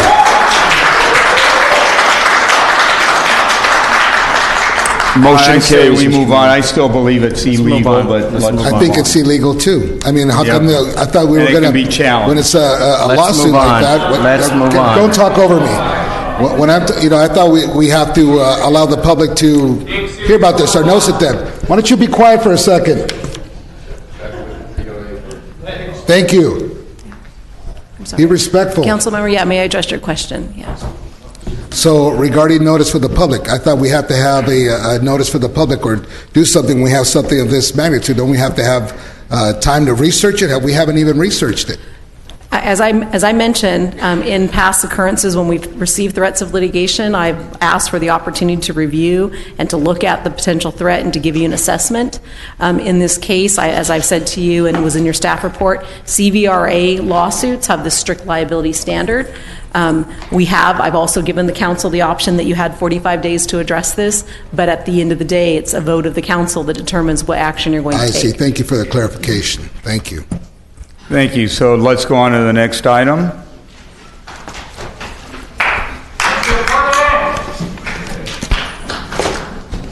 Mr. Mayor, I believe next item is item 80A, which addresses some projects or properties, and a couple of which are in close proximity to my home. Therefore, I'm going to be recusing myself from that item. All right. So I would entertain a motion on item 80A. Mr. Mayor, I have a comment. Go ahead. And definitely I support and want to thank CNC Development for all the good work that they have been doing and the properties that I do have.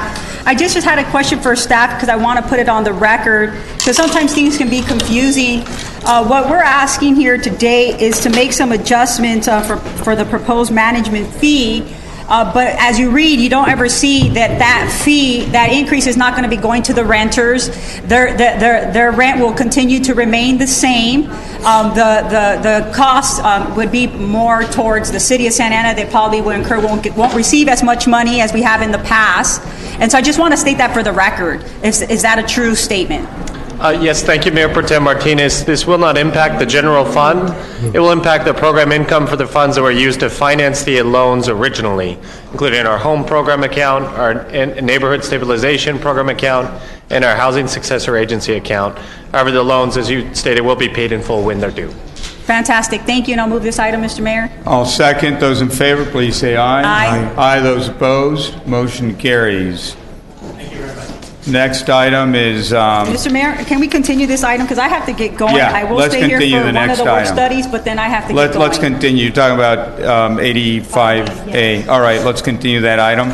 I would now move us on to the Housing Authority. I'd call it to order and entertain a motion. So moved. I'll second. Those in favor, please say aye. Aye. Aye. Those opposed, motion carries. I will now move beyond Housing Authority member comments and bring it back to City Council. And a speaker on it, but we continued 85A, so we're not going to hear that. Affordable Housing Fund policies and procedures are going to take off. No, I'm going to stay here for this one, and then I'm leaving. I'm not going to. All right, we'll do that one, then I'm going to leave because I'm not going to You can't- participate on the commercial cannabis, non-retail, and other uses. You guys want to continue that item? Unless you're going to take over this. Who's leaving? Both he and Both I. of us Yeah, are but you still leaving. have. Well, then you're not going to have Oh, a you quorum. have David. So currently now, let's do the... We'll have quorum. We don't necessarily need to take action, but we can give direction. Okay, fantastic. The first item you can stay for Yes, go ahead. Let's start with the staff. WS1.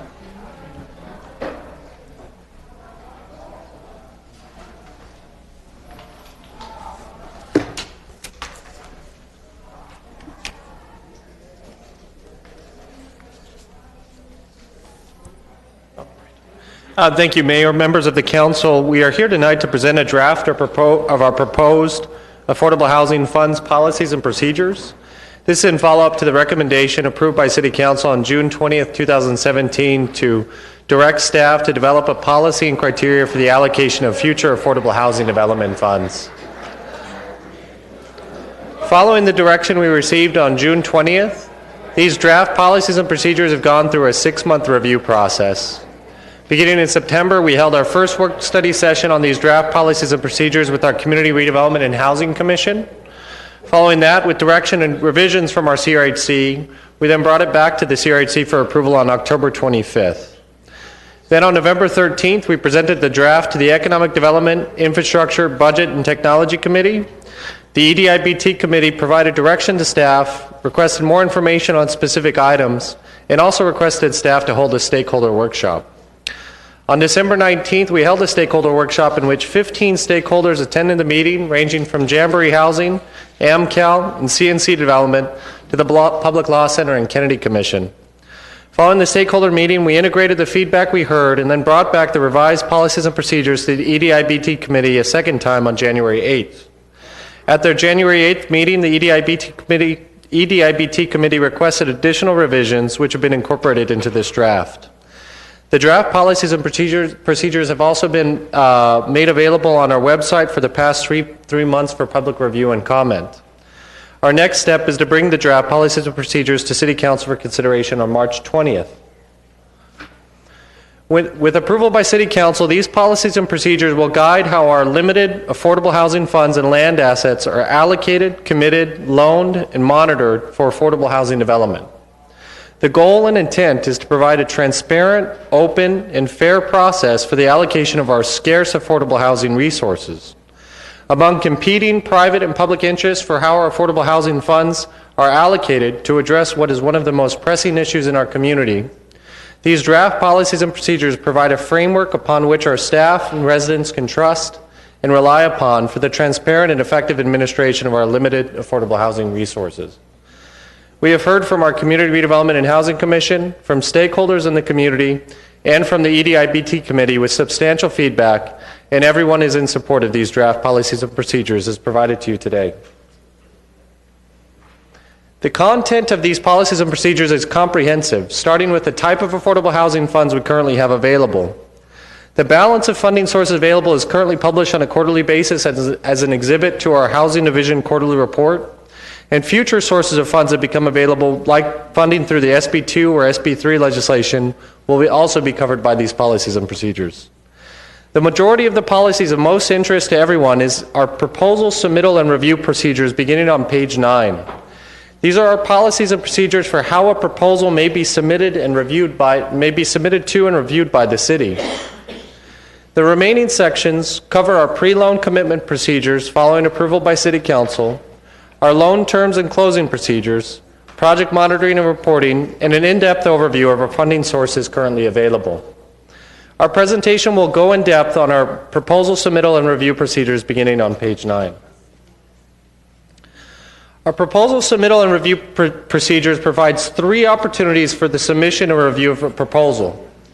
First, an open RFP process. Second, a City Council initiated proposal review. And third, a by right funding for housing process. For the open RFP process on page 9, proposals may be submitted at any time, and the RFP is continuously open throughout the year. This provides for an opportunistic process so the city will not miss out on a site for development. It also addresses a concern we heard from the EDIBT committee as well as our interested stakeholders at the stakeholder meeting. How it works is that there will be a quarterly deadline for the review of proposals. No proposal or potential site will ever be 90 days away from a quarterly deadline for review and submission to our city. However, a proposal must receive a minimum score of 75 points by the review panel in order to proceed forward to City Council. Currently, our RFP process takes approximately 120 days, and we anticipate this process to be shorter. For the second process, the City Council initiated proposal review process on page 10, staff understand that council members may have specific projects or sites in their ward where they want to see affordable housing. In response, staff are proposing a City Council initiated proposal review process that can allow council members to support affordable housing development in their wards. For the City Council initiated review, a City Council member may request review of a proposal directly. The developer will then pay for an analysis by the city's real estate advisor, currently Kaiser Marston Associates. And following the analysis by the city's real estate advisor, City Council will then be presented with the analysis and will be asked to provide direction to staff on the proposal without any staff recommendations. Approval of the proposal to move forward will require at least 5 votes due to the commitment of city funds. And third, our proposal submittal and review procedures provides a by right funding for housing policy process on page 11. This process includes that a developer may submit an application for by right funding for housing to the city. The project must be located in a zone designated as by right for housing development where the project approval does not require any discretionary actions by the city. And after the application is submitted, staff will immediately as soon as possible, form a review panel to consider the developer's application for by right funding using the same scoring and selection criteria from the open RFP process. This will expedite staff review of the project in a by right area. Only units serving households at 30% area median income or below may qualify for this process, and the maximum per unit subsidy shall not exceed the maximum per unit subsidy limit set by HUD for the home program, because of the lack of the subsidy, the financial analysis by the real estate advisor. And this policy only applies to local funds, which are currently our inclusionary housing funds, because all of our federal funds must go through a federal procurement process.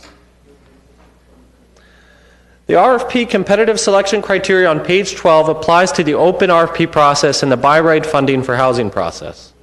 This is only a sample of the criteria, but it follows the general principles provided on the bottom of page 11 to significantly increase affordable housing opportunities for large families, 3 and 4 bedroom units, benefit a higher percentage of units for extremely low income households with deeper affordability, support projects that are cost effective with low operating costs, meaning implementing green building techniques, increase affordable housing opportunities for special needs populations, including homeless individuals and families, persons with a disability, and seniors, and support projects that are located in areas currently underserved by affordable housing developments.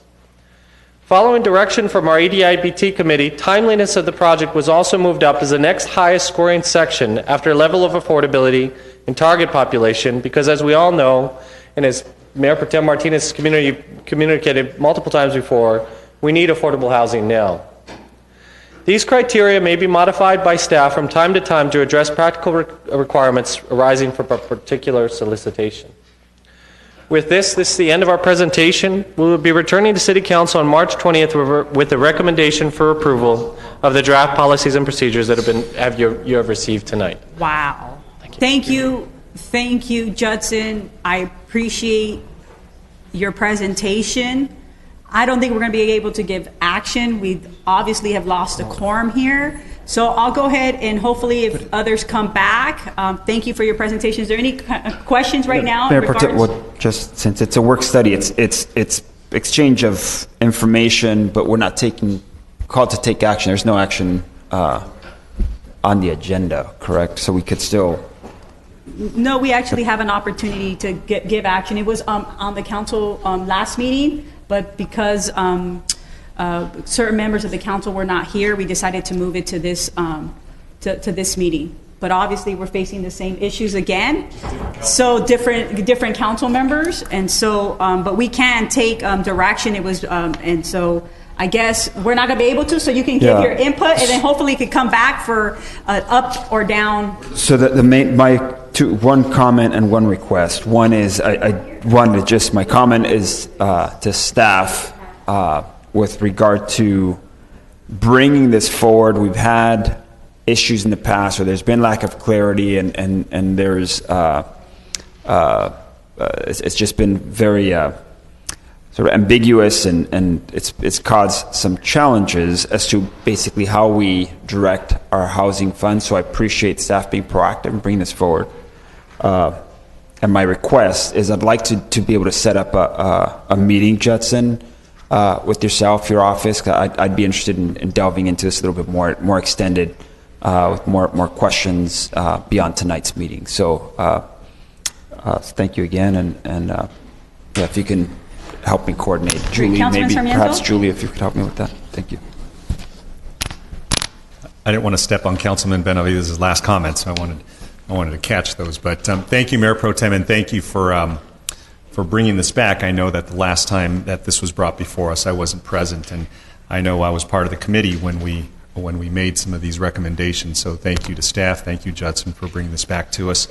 I think most of what we have here in the report and the presentation that you gave was addressed, and you incorporated some of our comments that we made in committee.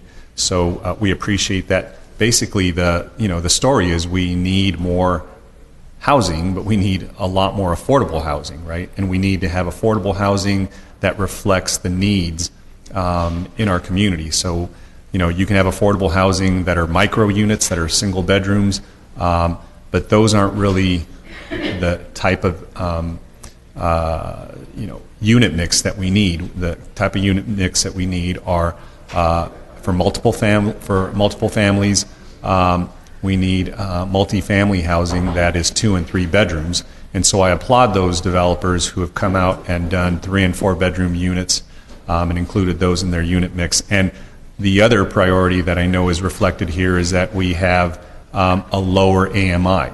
And so I think, you've taken those into account. If they're not reflected clearly, I'd like to make sure that we have those included and embedded in our policy, that we, we don't do 80%. We don't do something that's close to moderate, but we try to go as profound as we possibly can. We know that the subsidy is higher when that happens, but we also know that the need is high. So to the extent we do that and it reflects the priorities that we've mentioned tonight in committee and in the housing element, I think that takes us a long way. And of course, the procurement guidelines that you have now, I think will help us hopefully navigate through some of the trickier funding of projects in the past. So with that, those are my comments, and so I don't think we can move anything because we don't have a quorum, so we're just commenting generally.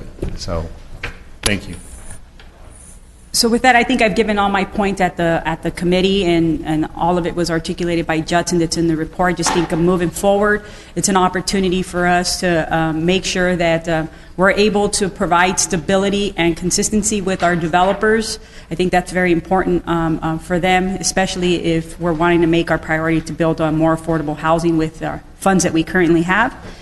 And so with that, Mr. City Manager, we don't have a quorum, so we're going to bring this back to the next council meeting. Hopefully we can take some action.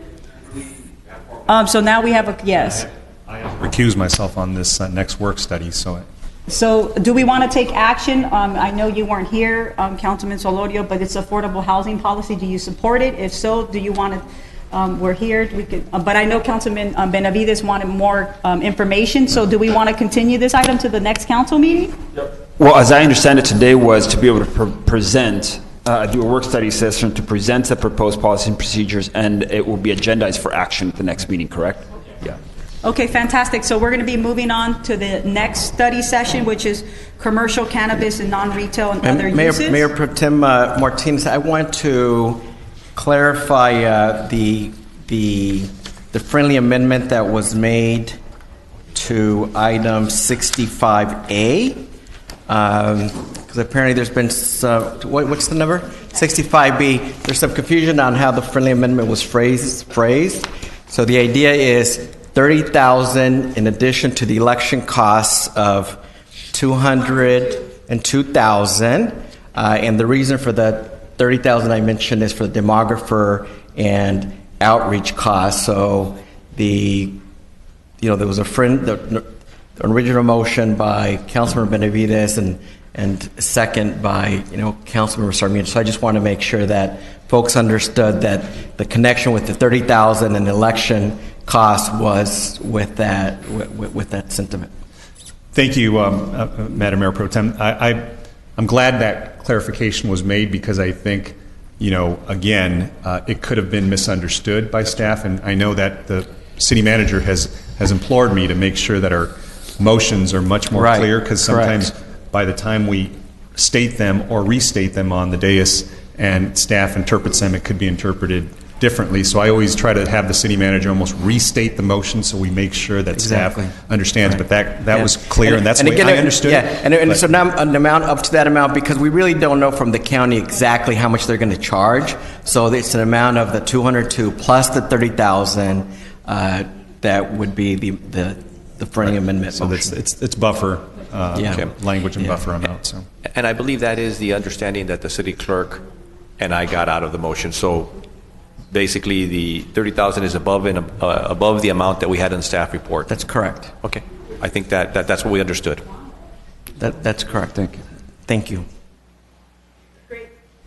Thank you. So, did we get that for the record, City Clerk? Great. Thank you. City Clerk, do you need a revote from that, or that's clarification? That's actually what I originally had in my motion. Thank you. But thank you for that clarification. Great. Fantastic. So the second work study session, because Councilman Sarmiento has to recuse himself, and as I mentioned earlier, I had to excuse myself as well, but the mayor beat me to the punch, so someone had to run the meeting, and so I've stayed here. If it's the city council, if it's possible for us to continue this item to the next council meeting, this work study. If not, someone's going to have to take over, and there's only going to be 3 members of this city council. So what's the pleasure of the council? I think it has to be put over, so. Yeah, that probably makes sense. I mean, it's a study session. Are there many in the audience that were here just for that item? One, so I think we might be. 3. Okay, 3. If there's public comment, we can maybe take public comment. Councilman Sarmiento, do you want to recuse yourself? Yes, thank you, Madam Mayor Pro Tem. I'm going to recuse myself. I have a question before the FPPC on my ability to vote on these cannabis-related matters, and we still have yet to hear back from them. So I'm going to recuse myself out of an abundance of caution. Fantastic. So I would like to make a motion to make Councilman Benavides the chair. I guess I'll second the motion. Great. All those in favor? And now I'm going to pass this on to Councilman Benavides. Thank you, Marta. Are these? Have a good trip. No, nothing. Specific to this item? No? So at this point, we're going to move forward to public comments on non-agendized items. We have several speaker cards. First being Brandon Wells, followed by Kurt Dyer.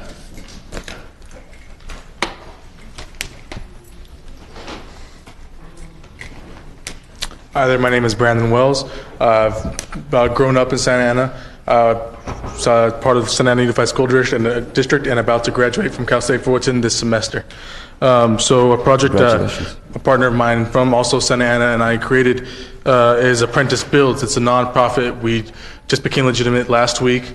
It aims to help at-risk youth and students in the Santa Ana area of high school age to learn hands-on skills that are not being taught well or sufficiently today by building hot rods, something that interests them. Reason being, we both grew up in the area, and although the schools have gotten a lot better about getting students to secondary education after high school, there's plenty of students that are still at risk and didn't have the guidance. So we developed this program so that these kids would have mentorship and learn the hands-on skills needed to become successful in the industry. The goal with this is to get these students ASE certified, enrolled in some kind of tech school so they can further their education, or third, an entry-level position in the industry. We look to your support from the city, from the council, and from any kind of personal connections you may have in the industry, and we look to open a shop sometime in the next 3 months. Thank you. Excellent. Congratulations. Thank you for your comments. I'd be interested if you want to reach me directly to further discuss how I might be able to be supportive. Thank you. Next speaker again, Mr. Kurt Dyer, followed by Dale Helvig. Yeah, like my name is Kurt Dyer, and I worked for the United States Defense Department for half of my life, and I have never seen such a poorly organized meeting as the one I attended at the First Congregational Church, March 1st. The No on 2525 North Main meeting put on by the city of Santa Ana, where the city employees did all the talking and hundreds of my angry neighbors were yelled at to stop talking. This is the speech that I was going to give at the Stop 2525 North Main meeting at the First Congregational Church, March 1st, but was told by the city employees, no speech. So here I am. My name is Kurt. I live at 2543 French Street. We all live in a Box Canyon neighborhood. Edgewood and Santiago are the only ways in and out, unless you're on foot, bike, or can fly. Each week I've been driving to the least expensive laundromat for 18 years. And let me tell you, the bad billionaires were at the laundromat neighborhood and gone. If I don't find a parking place in the neighborhood laundromat parking lot, no chance at a parking place in the neighborhood. While my laundry is rotating and tumbling, I walk the neighborhood and notice the teams of locals moving cars right up to the edge of the ticket and then tight bumper to bumper to get in one more compact car in between driveways packed with cars to the streets. Cops go light on parking tickets due to the compassion for the citizens. We all walk in straight lines. But around the laundromat, it's like a right turn, left turn, right turn. Around the packed driveways. Reminds me of marching in the formation with my United States Army Reserve Unit, the 6211th in San Francisco, Presidio. I think the Presidio doesn't exist anymore. Sorry. What if Mr. Dyer, light's been turned red. If you can conclude, please. Say what? The light there, your allocated time has lapsed. So if you could please conclude your comments. Completed. Yeah, I just got, yeah. Like, can I come back sometime and finish this off? Yes, sir. Every council meeting you can have 3 minutes. The next one is on the March 20th. March 20th, yeah. Yes. I have a dream. I dream that the city hallers who were elected by us hear us and just say no to 2525 North Main Street. Thanks, Mr. Dyer. Next speaker, Dale Halvig, followed by Patricia Coleman.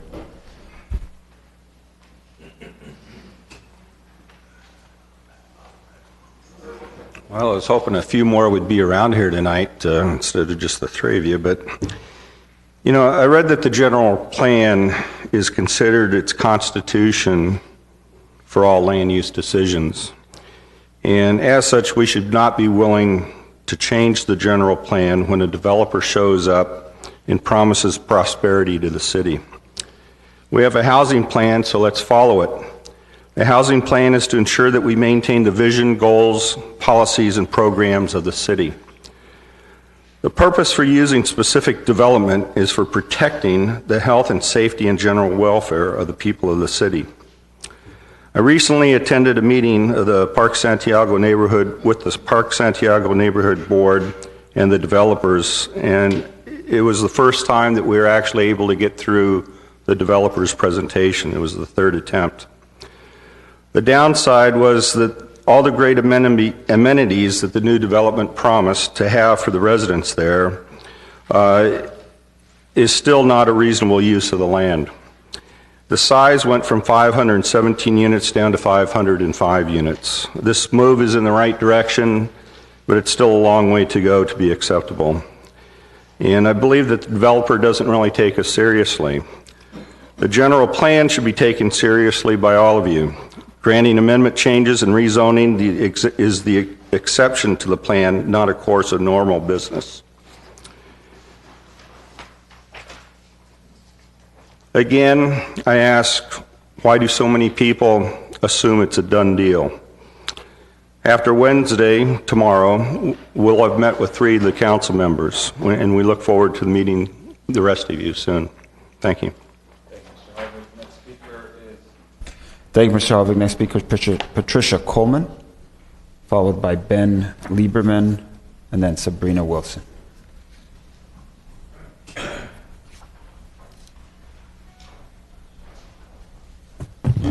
Council members, thank you for hearing me tonight. I've been a member or a resident of the city long enough to remember the mayor coming out to campaign and going door to door for his very first election. So it's where we decided to raise our family.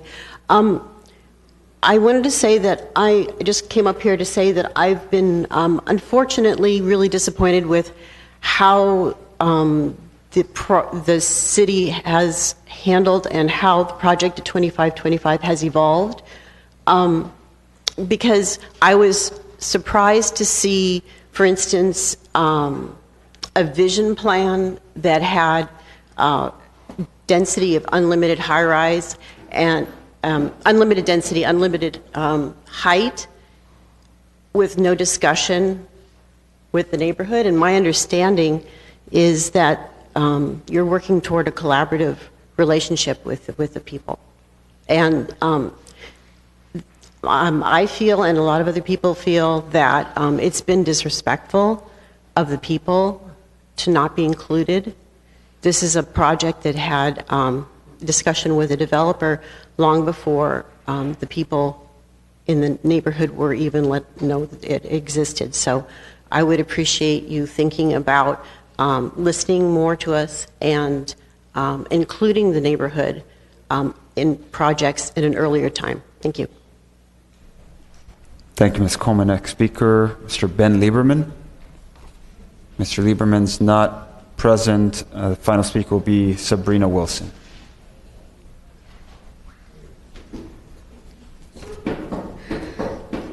Good evening. My name is Sabrina Wilson, and my husband and I moved to the Park Santiago neighborhood of Santa Ana in December of last year. We relocated from the San Francisco Bay Area and were so excited when we stumbled upon this gem of a location. Their neighborhood is not only unique for Santa Ana, but for all of Orange County. Park Santiago is a neighborhood where each home is individual and unique, and there's definitely a sense of pride of ownership. Neighbors are friendly and look out for one another, and I felt like I had found my forever home. I've come tonight to provide you all with my input on the 2525 Main project. It's definitely not the right site for a 500-plus unit apartment complex. This lot actually happens to land right in my backyard. I share the property line with this location. There's definitely an invasion of privacy for my family and fellow neighbors that my fellow neighbors will endure with a 5-story apartment complex towering over us. Tenants will be able to see into our yard and bedroom windows.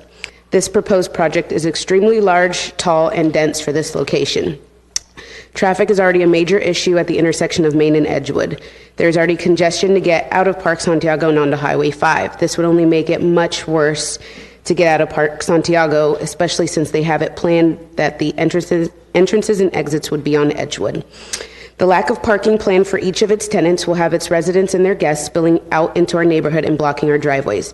Permitting streets is not an exception because that only increases annoyances to us as the homeowners to remember to have our guests place a placard on their car so they don't receive a $60 ticket for visiting us. I also worry about the lack of communication from the developers and how trash of this community would be handled. I worry that they will have it out of the way for its renters and along the back wall of our property line to allow noise and rodents to inhabit. Please do not allow the rezoning to happen at this location. The proposed project is being proposed at the wrong location, and it doesn't fit not only the feel of our community, but the overall impact the community faces is significant. Please instead consider single-family housing or for it to remain professional office buildings. As you go to vote for this project, please remember the unique vision of Park Santiago, the homeowners who love where we live and have worked hard to be able to own in a diverse community like Santa Ana. So thank you for your consideration on this sensitive issue and for your continued support and hard work. Thank you. Thank you, Ms. Wilson. We do have one final speaker, Mr. Letourneau. Chef Letourneau. I have, once again, thank you, and thank you for your patience for waiting out the evening. I wish the others were here as well. I've got copies of a resolution that I'd like to present on behalf of the Orange County Democratic Party, and it has to do with the demise due to the withdrawal of permission from the city of the needle exchange program. And I'd like to title my remarks under what we know and what we can prove. We can prove that needle exchange programs have been an effective and low-cost public health method for reducing infectious disease transmission, as well as an effective means of used needle retrieval. We can prove that the country is being ravaged by an incredibly awful opioid epidemic in every state, in every city, in every state, and it is presenting itself in this city worse than in many other places. We can prove that Orange County is the 4th highest rate of HIV in California, and nearly 1,000 cases of hepatitis C in Santa Ana, which shares the highest rate of any city in Orange County. And we can prove that 15.1% of these transmissions have been as a result of needle usage.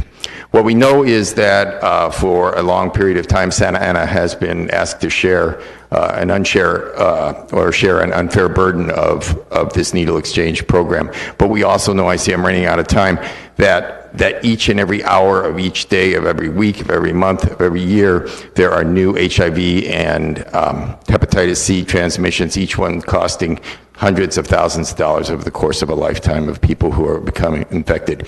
This program needs to be brought back. We need to work toward a multi-city approach. I agree with that. I've heard that from you.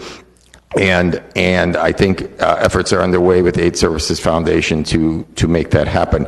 But I urge you, I implore you, I beg you, for the sake of the people who are getting sick and dying, to set up a 90-day reinstitution of this program. The solution to too many needles being found by people who aren't drug users is not to eliminate the meager program that was in existence to retrieve those needles. It needs to be a non-volunteer based beefed up program that can 3 or 4 days a week with paid staff go out, retrieve the dirty needles, make sure they're disposed of in a safe and proper manner, and make sure that the transmissions from the use of dirty needles does not continue to jeopardize the financial and physical health of the city residents and the county residents as well. So please take this resolution. I ask you to do something. Thank you to Council Members Tina Harrow and Council Member Martinez for working on a continuing basis to try to get a Band-Aid on this until we can get something bigger and better. Thank you. Thank you, Mr. Turno, for your comments. At this point, we'll go to item 90A on our agenda, which is as we close here, City Manager's comments. City Manager, any comments tonight? Sure, Mr. Chair. I wanted to start off by announcing that the Community Emergency Response Team, CERT, and the departments of the Santa Ana Police Department, the Orange County Fire Authority, and the American Red Cross will be conducting a variety of community trainings during the month of March. Disaster preparedness and earthquake preparedness, fire safety, utilities and fire suppression, and disaster medical operations will be the trainings that they offer this month. We have a schedule here, and it'll start as soon as tomorrow, March 7th, with disaster preparedness. March 14th, fire safety, utilities, and fire suppression. The 21st of March, disaster medical operations 1, and then March 28th, disaster medical operations 2. In addition, so anybody who's interested in this can call us for more information. This information should be on the website. In addition, we have a job fair at Santa Ana Work Center. We'll be hosting another job fair on Wednesday, March 7th from 2 p.m. to 4 p.m. tomorrow. 7 businesses will be in attendance looking to fill over 200 positions. The positions include sales, cooks, production, drivers, warehouse, and manufacturing operations. The Santa Ana Work Center is located inside the Santa Ana Regional Transportation Center, which is our train station on the 2nd floor. And then I just got to brag a little bit. In 2018, best water in the U.S. for I don't know how many times we've won this award, but the Santa Ana Municipal Water System won the 218 Best Water in the U.S. contest in the Berkeley Springs International Water Tasting Competition. So we have the best tasting water in the United States. The competition included waters, samples coming from all 5 continents. Water was rated for appearance, aroma, taste, mouthfeel, and aftertaste. We are proud to have our water rank high for the 4th time and win the gold place medal twice. This win reinforces the city's commitment to supply our residents with the best quality water at an affordable price. And I just want to commend Nabil Saba and his team, who's back here. They've been really good at knowing how to sample and send our water and just score really well. Really proud of them. Did they use glass bottles? Did you use glass bottles? Yes. Initially, they used plastic. When they first started off. It didn't work. Yeah. Glass is the best way to preserve the taste. Yeah. I've noticed that when I drink a glass of wine too. Anyway, I'm just teasing. Bad councilman. All right, let's keep talking.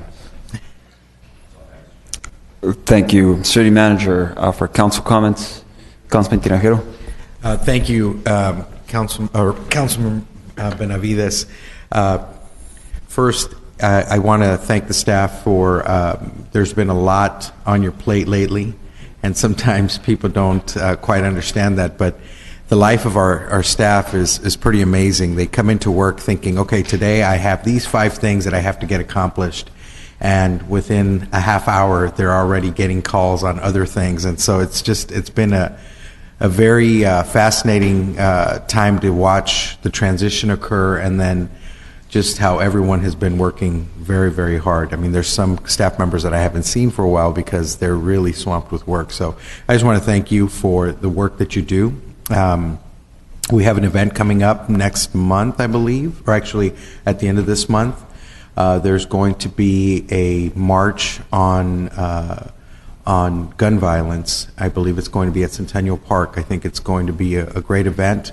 I know that a lot of students are starting to mobilize to make their voices heard. I think it's a pretty interesting and historic time to see our youth as engaged as they are. I haven't seen this type of movement even here locally in quite some time, so I'm proud of them. I also have to put in a little plug. The district is going to have over 400 students participate this weekend on the district-wide speech and debate middle school contest.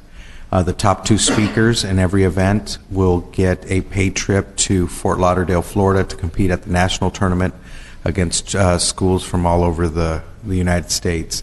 I believe this year the district is going to fly 46 students out there, which is a very nice group that's going to be representing. So I wish them all the best of luck. If you have an opportunity to come by and judge one of our final rounds, I think you'd be very, very much impressed by how articulate our students have become through this activity. Thank you, Mr. Councilman. Thank you, Councilman Tinajero. Councilman Solorio. Thank you, Councilmember Benavides. A few items. First, I did see in a recent packet from our city manager, we are working collaboratively with our school district on an internship program to encourage Santa Unified students to work with our work center and for everybody to work with our employer community, to have job placements for our students over the summer months. I only would ask staff to also reach out to Garden Grove Unified, because they do have high schools and a substantial number of students in our city, and Orange Unified and Tustin Unified, to see if they have similar programs so that at our work center we could promote those as well. That would be a good thing.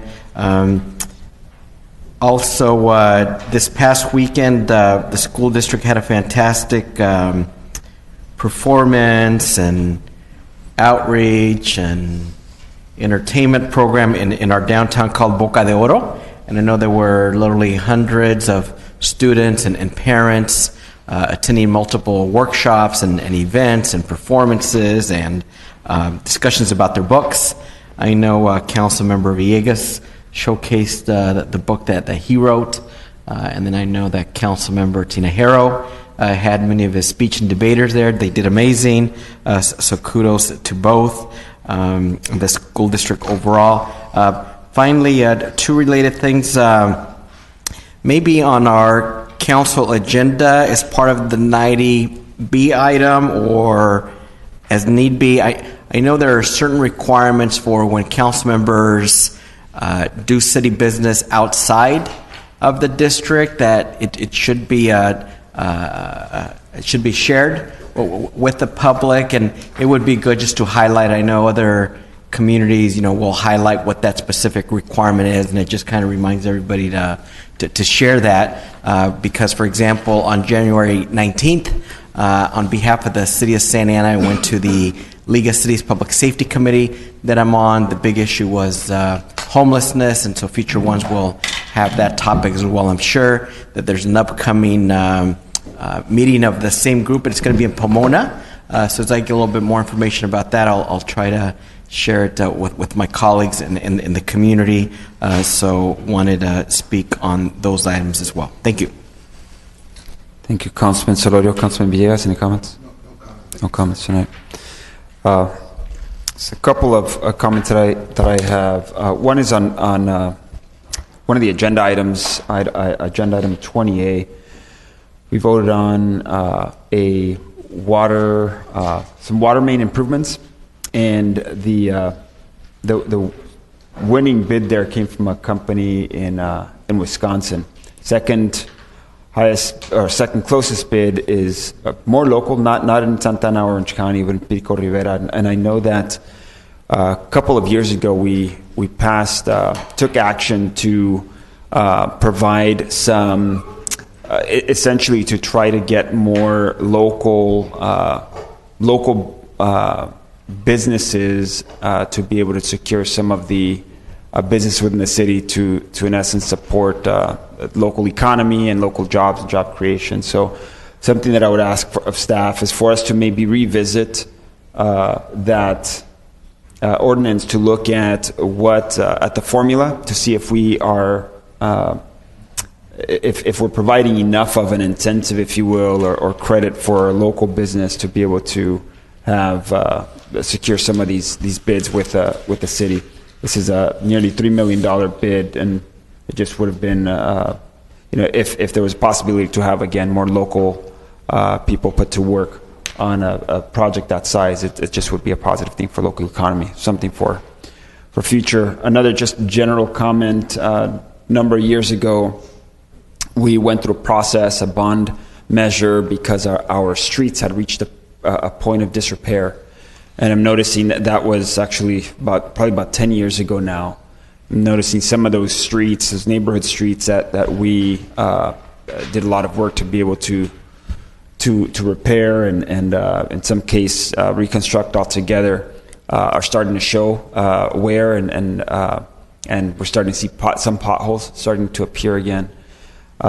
So it's would be incumbent upon us, and I know back then part of the whole measure and the process went out and let the voters that we were going to be pursuing was this. At the time, it was a $100 million bond project to be able to ensure that we repair our city streets and ultimately ensure that they don't get back to the place of disrepair that they had been at one point. And at this point, again, the fact that we're starting to see potholes show up, we definitely need to look at how we're going to begin to address our streets so that they don't get to a place where they continue to deteriorate. That's going to need to be a proactive approach. So, City Manager, I just would ask that, I know that to Councilman Tinajero's point, there's so many things on everybody's plate. Although I hope that we would be able to figure out, and I know there's been some discussion around strategy and some that the previous Public Works Director had brought forth, and I just would ask for us to look at that. Some of us that are currently on the council will be have moved on, and it'll be inherited basically by the next council to be able to figure this out. But definitely, we brought this up and we addressed it a few years ago, and hopefully it'll be something that we don't pass on an issue that will need to be addressed, but rather than we come up with a solution now and pass on to the next council something that's been fixed and addressed. Last item here is we did have the district director for Congressman Lu Correa ask that we adjourn tonight's meeting in memory of Robert Bañuelos, who was a staff member for both the current Congressman Correa and previously Congresswoman Loretta Sanchez. And I think a lot of us had the opportunity to meet and work with Mr. Bañuelos as he worked in the community, serving that community by way of his position with the Congress members. I was able to find a short bio here that I would like to read.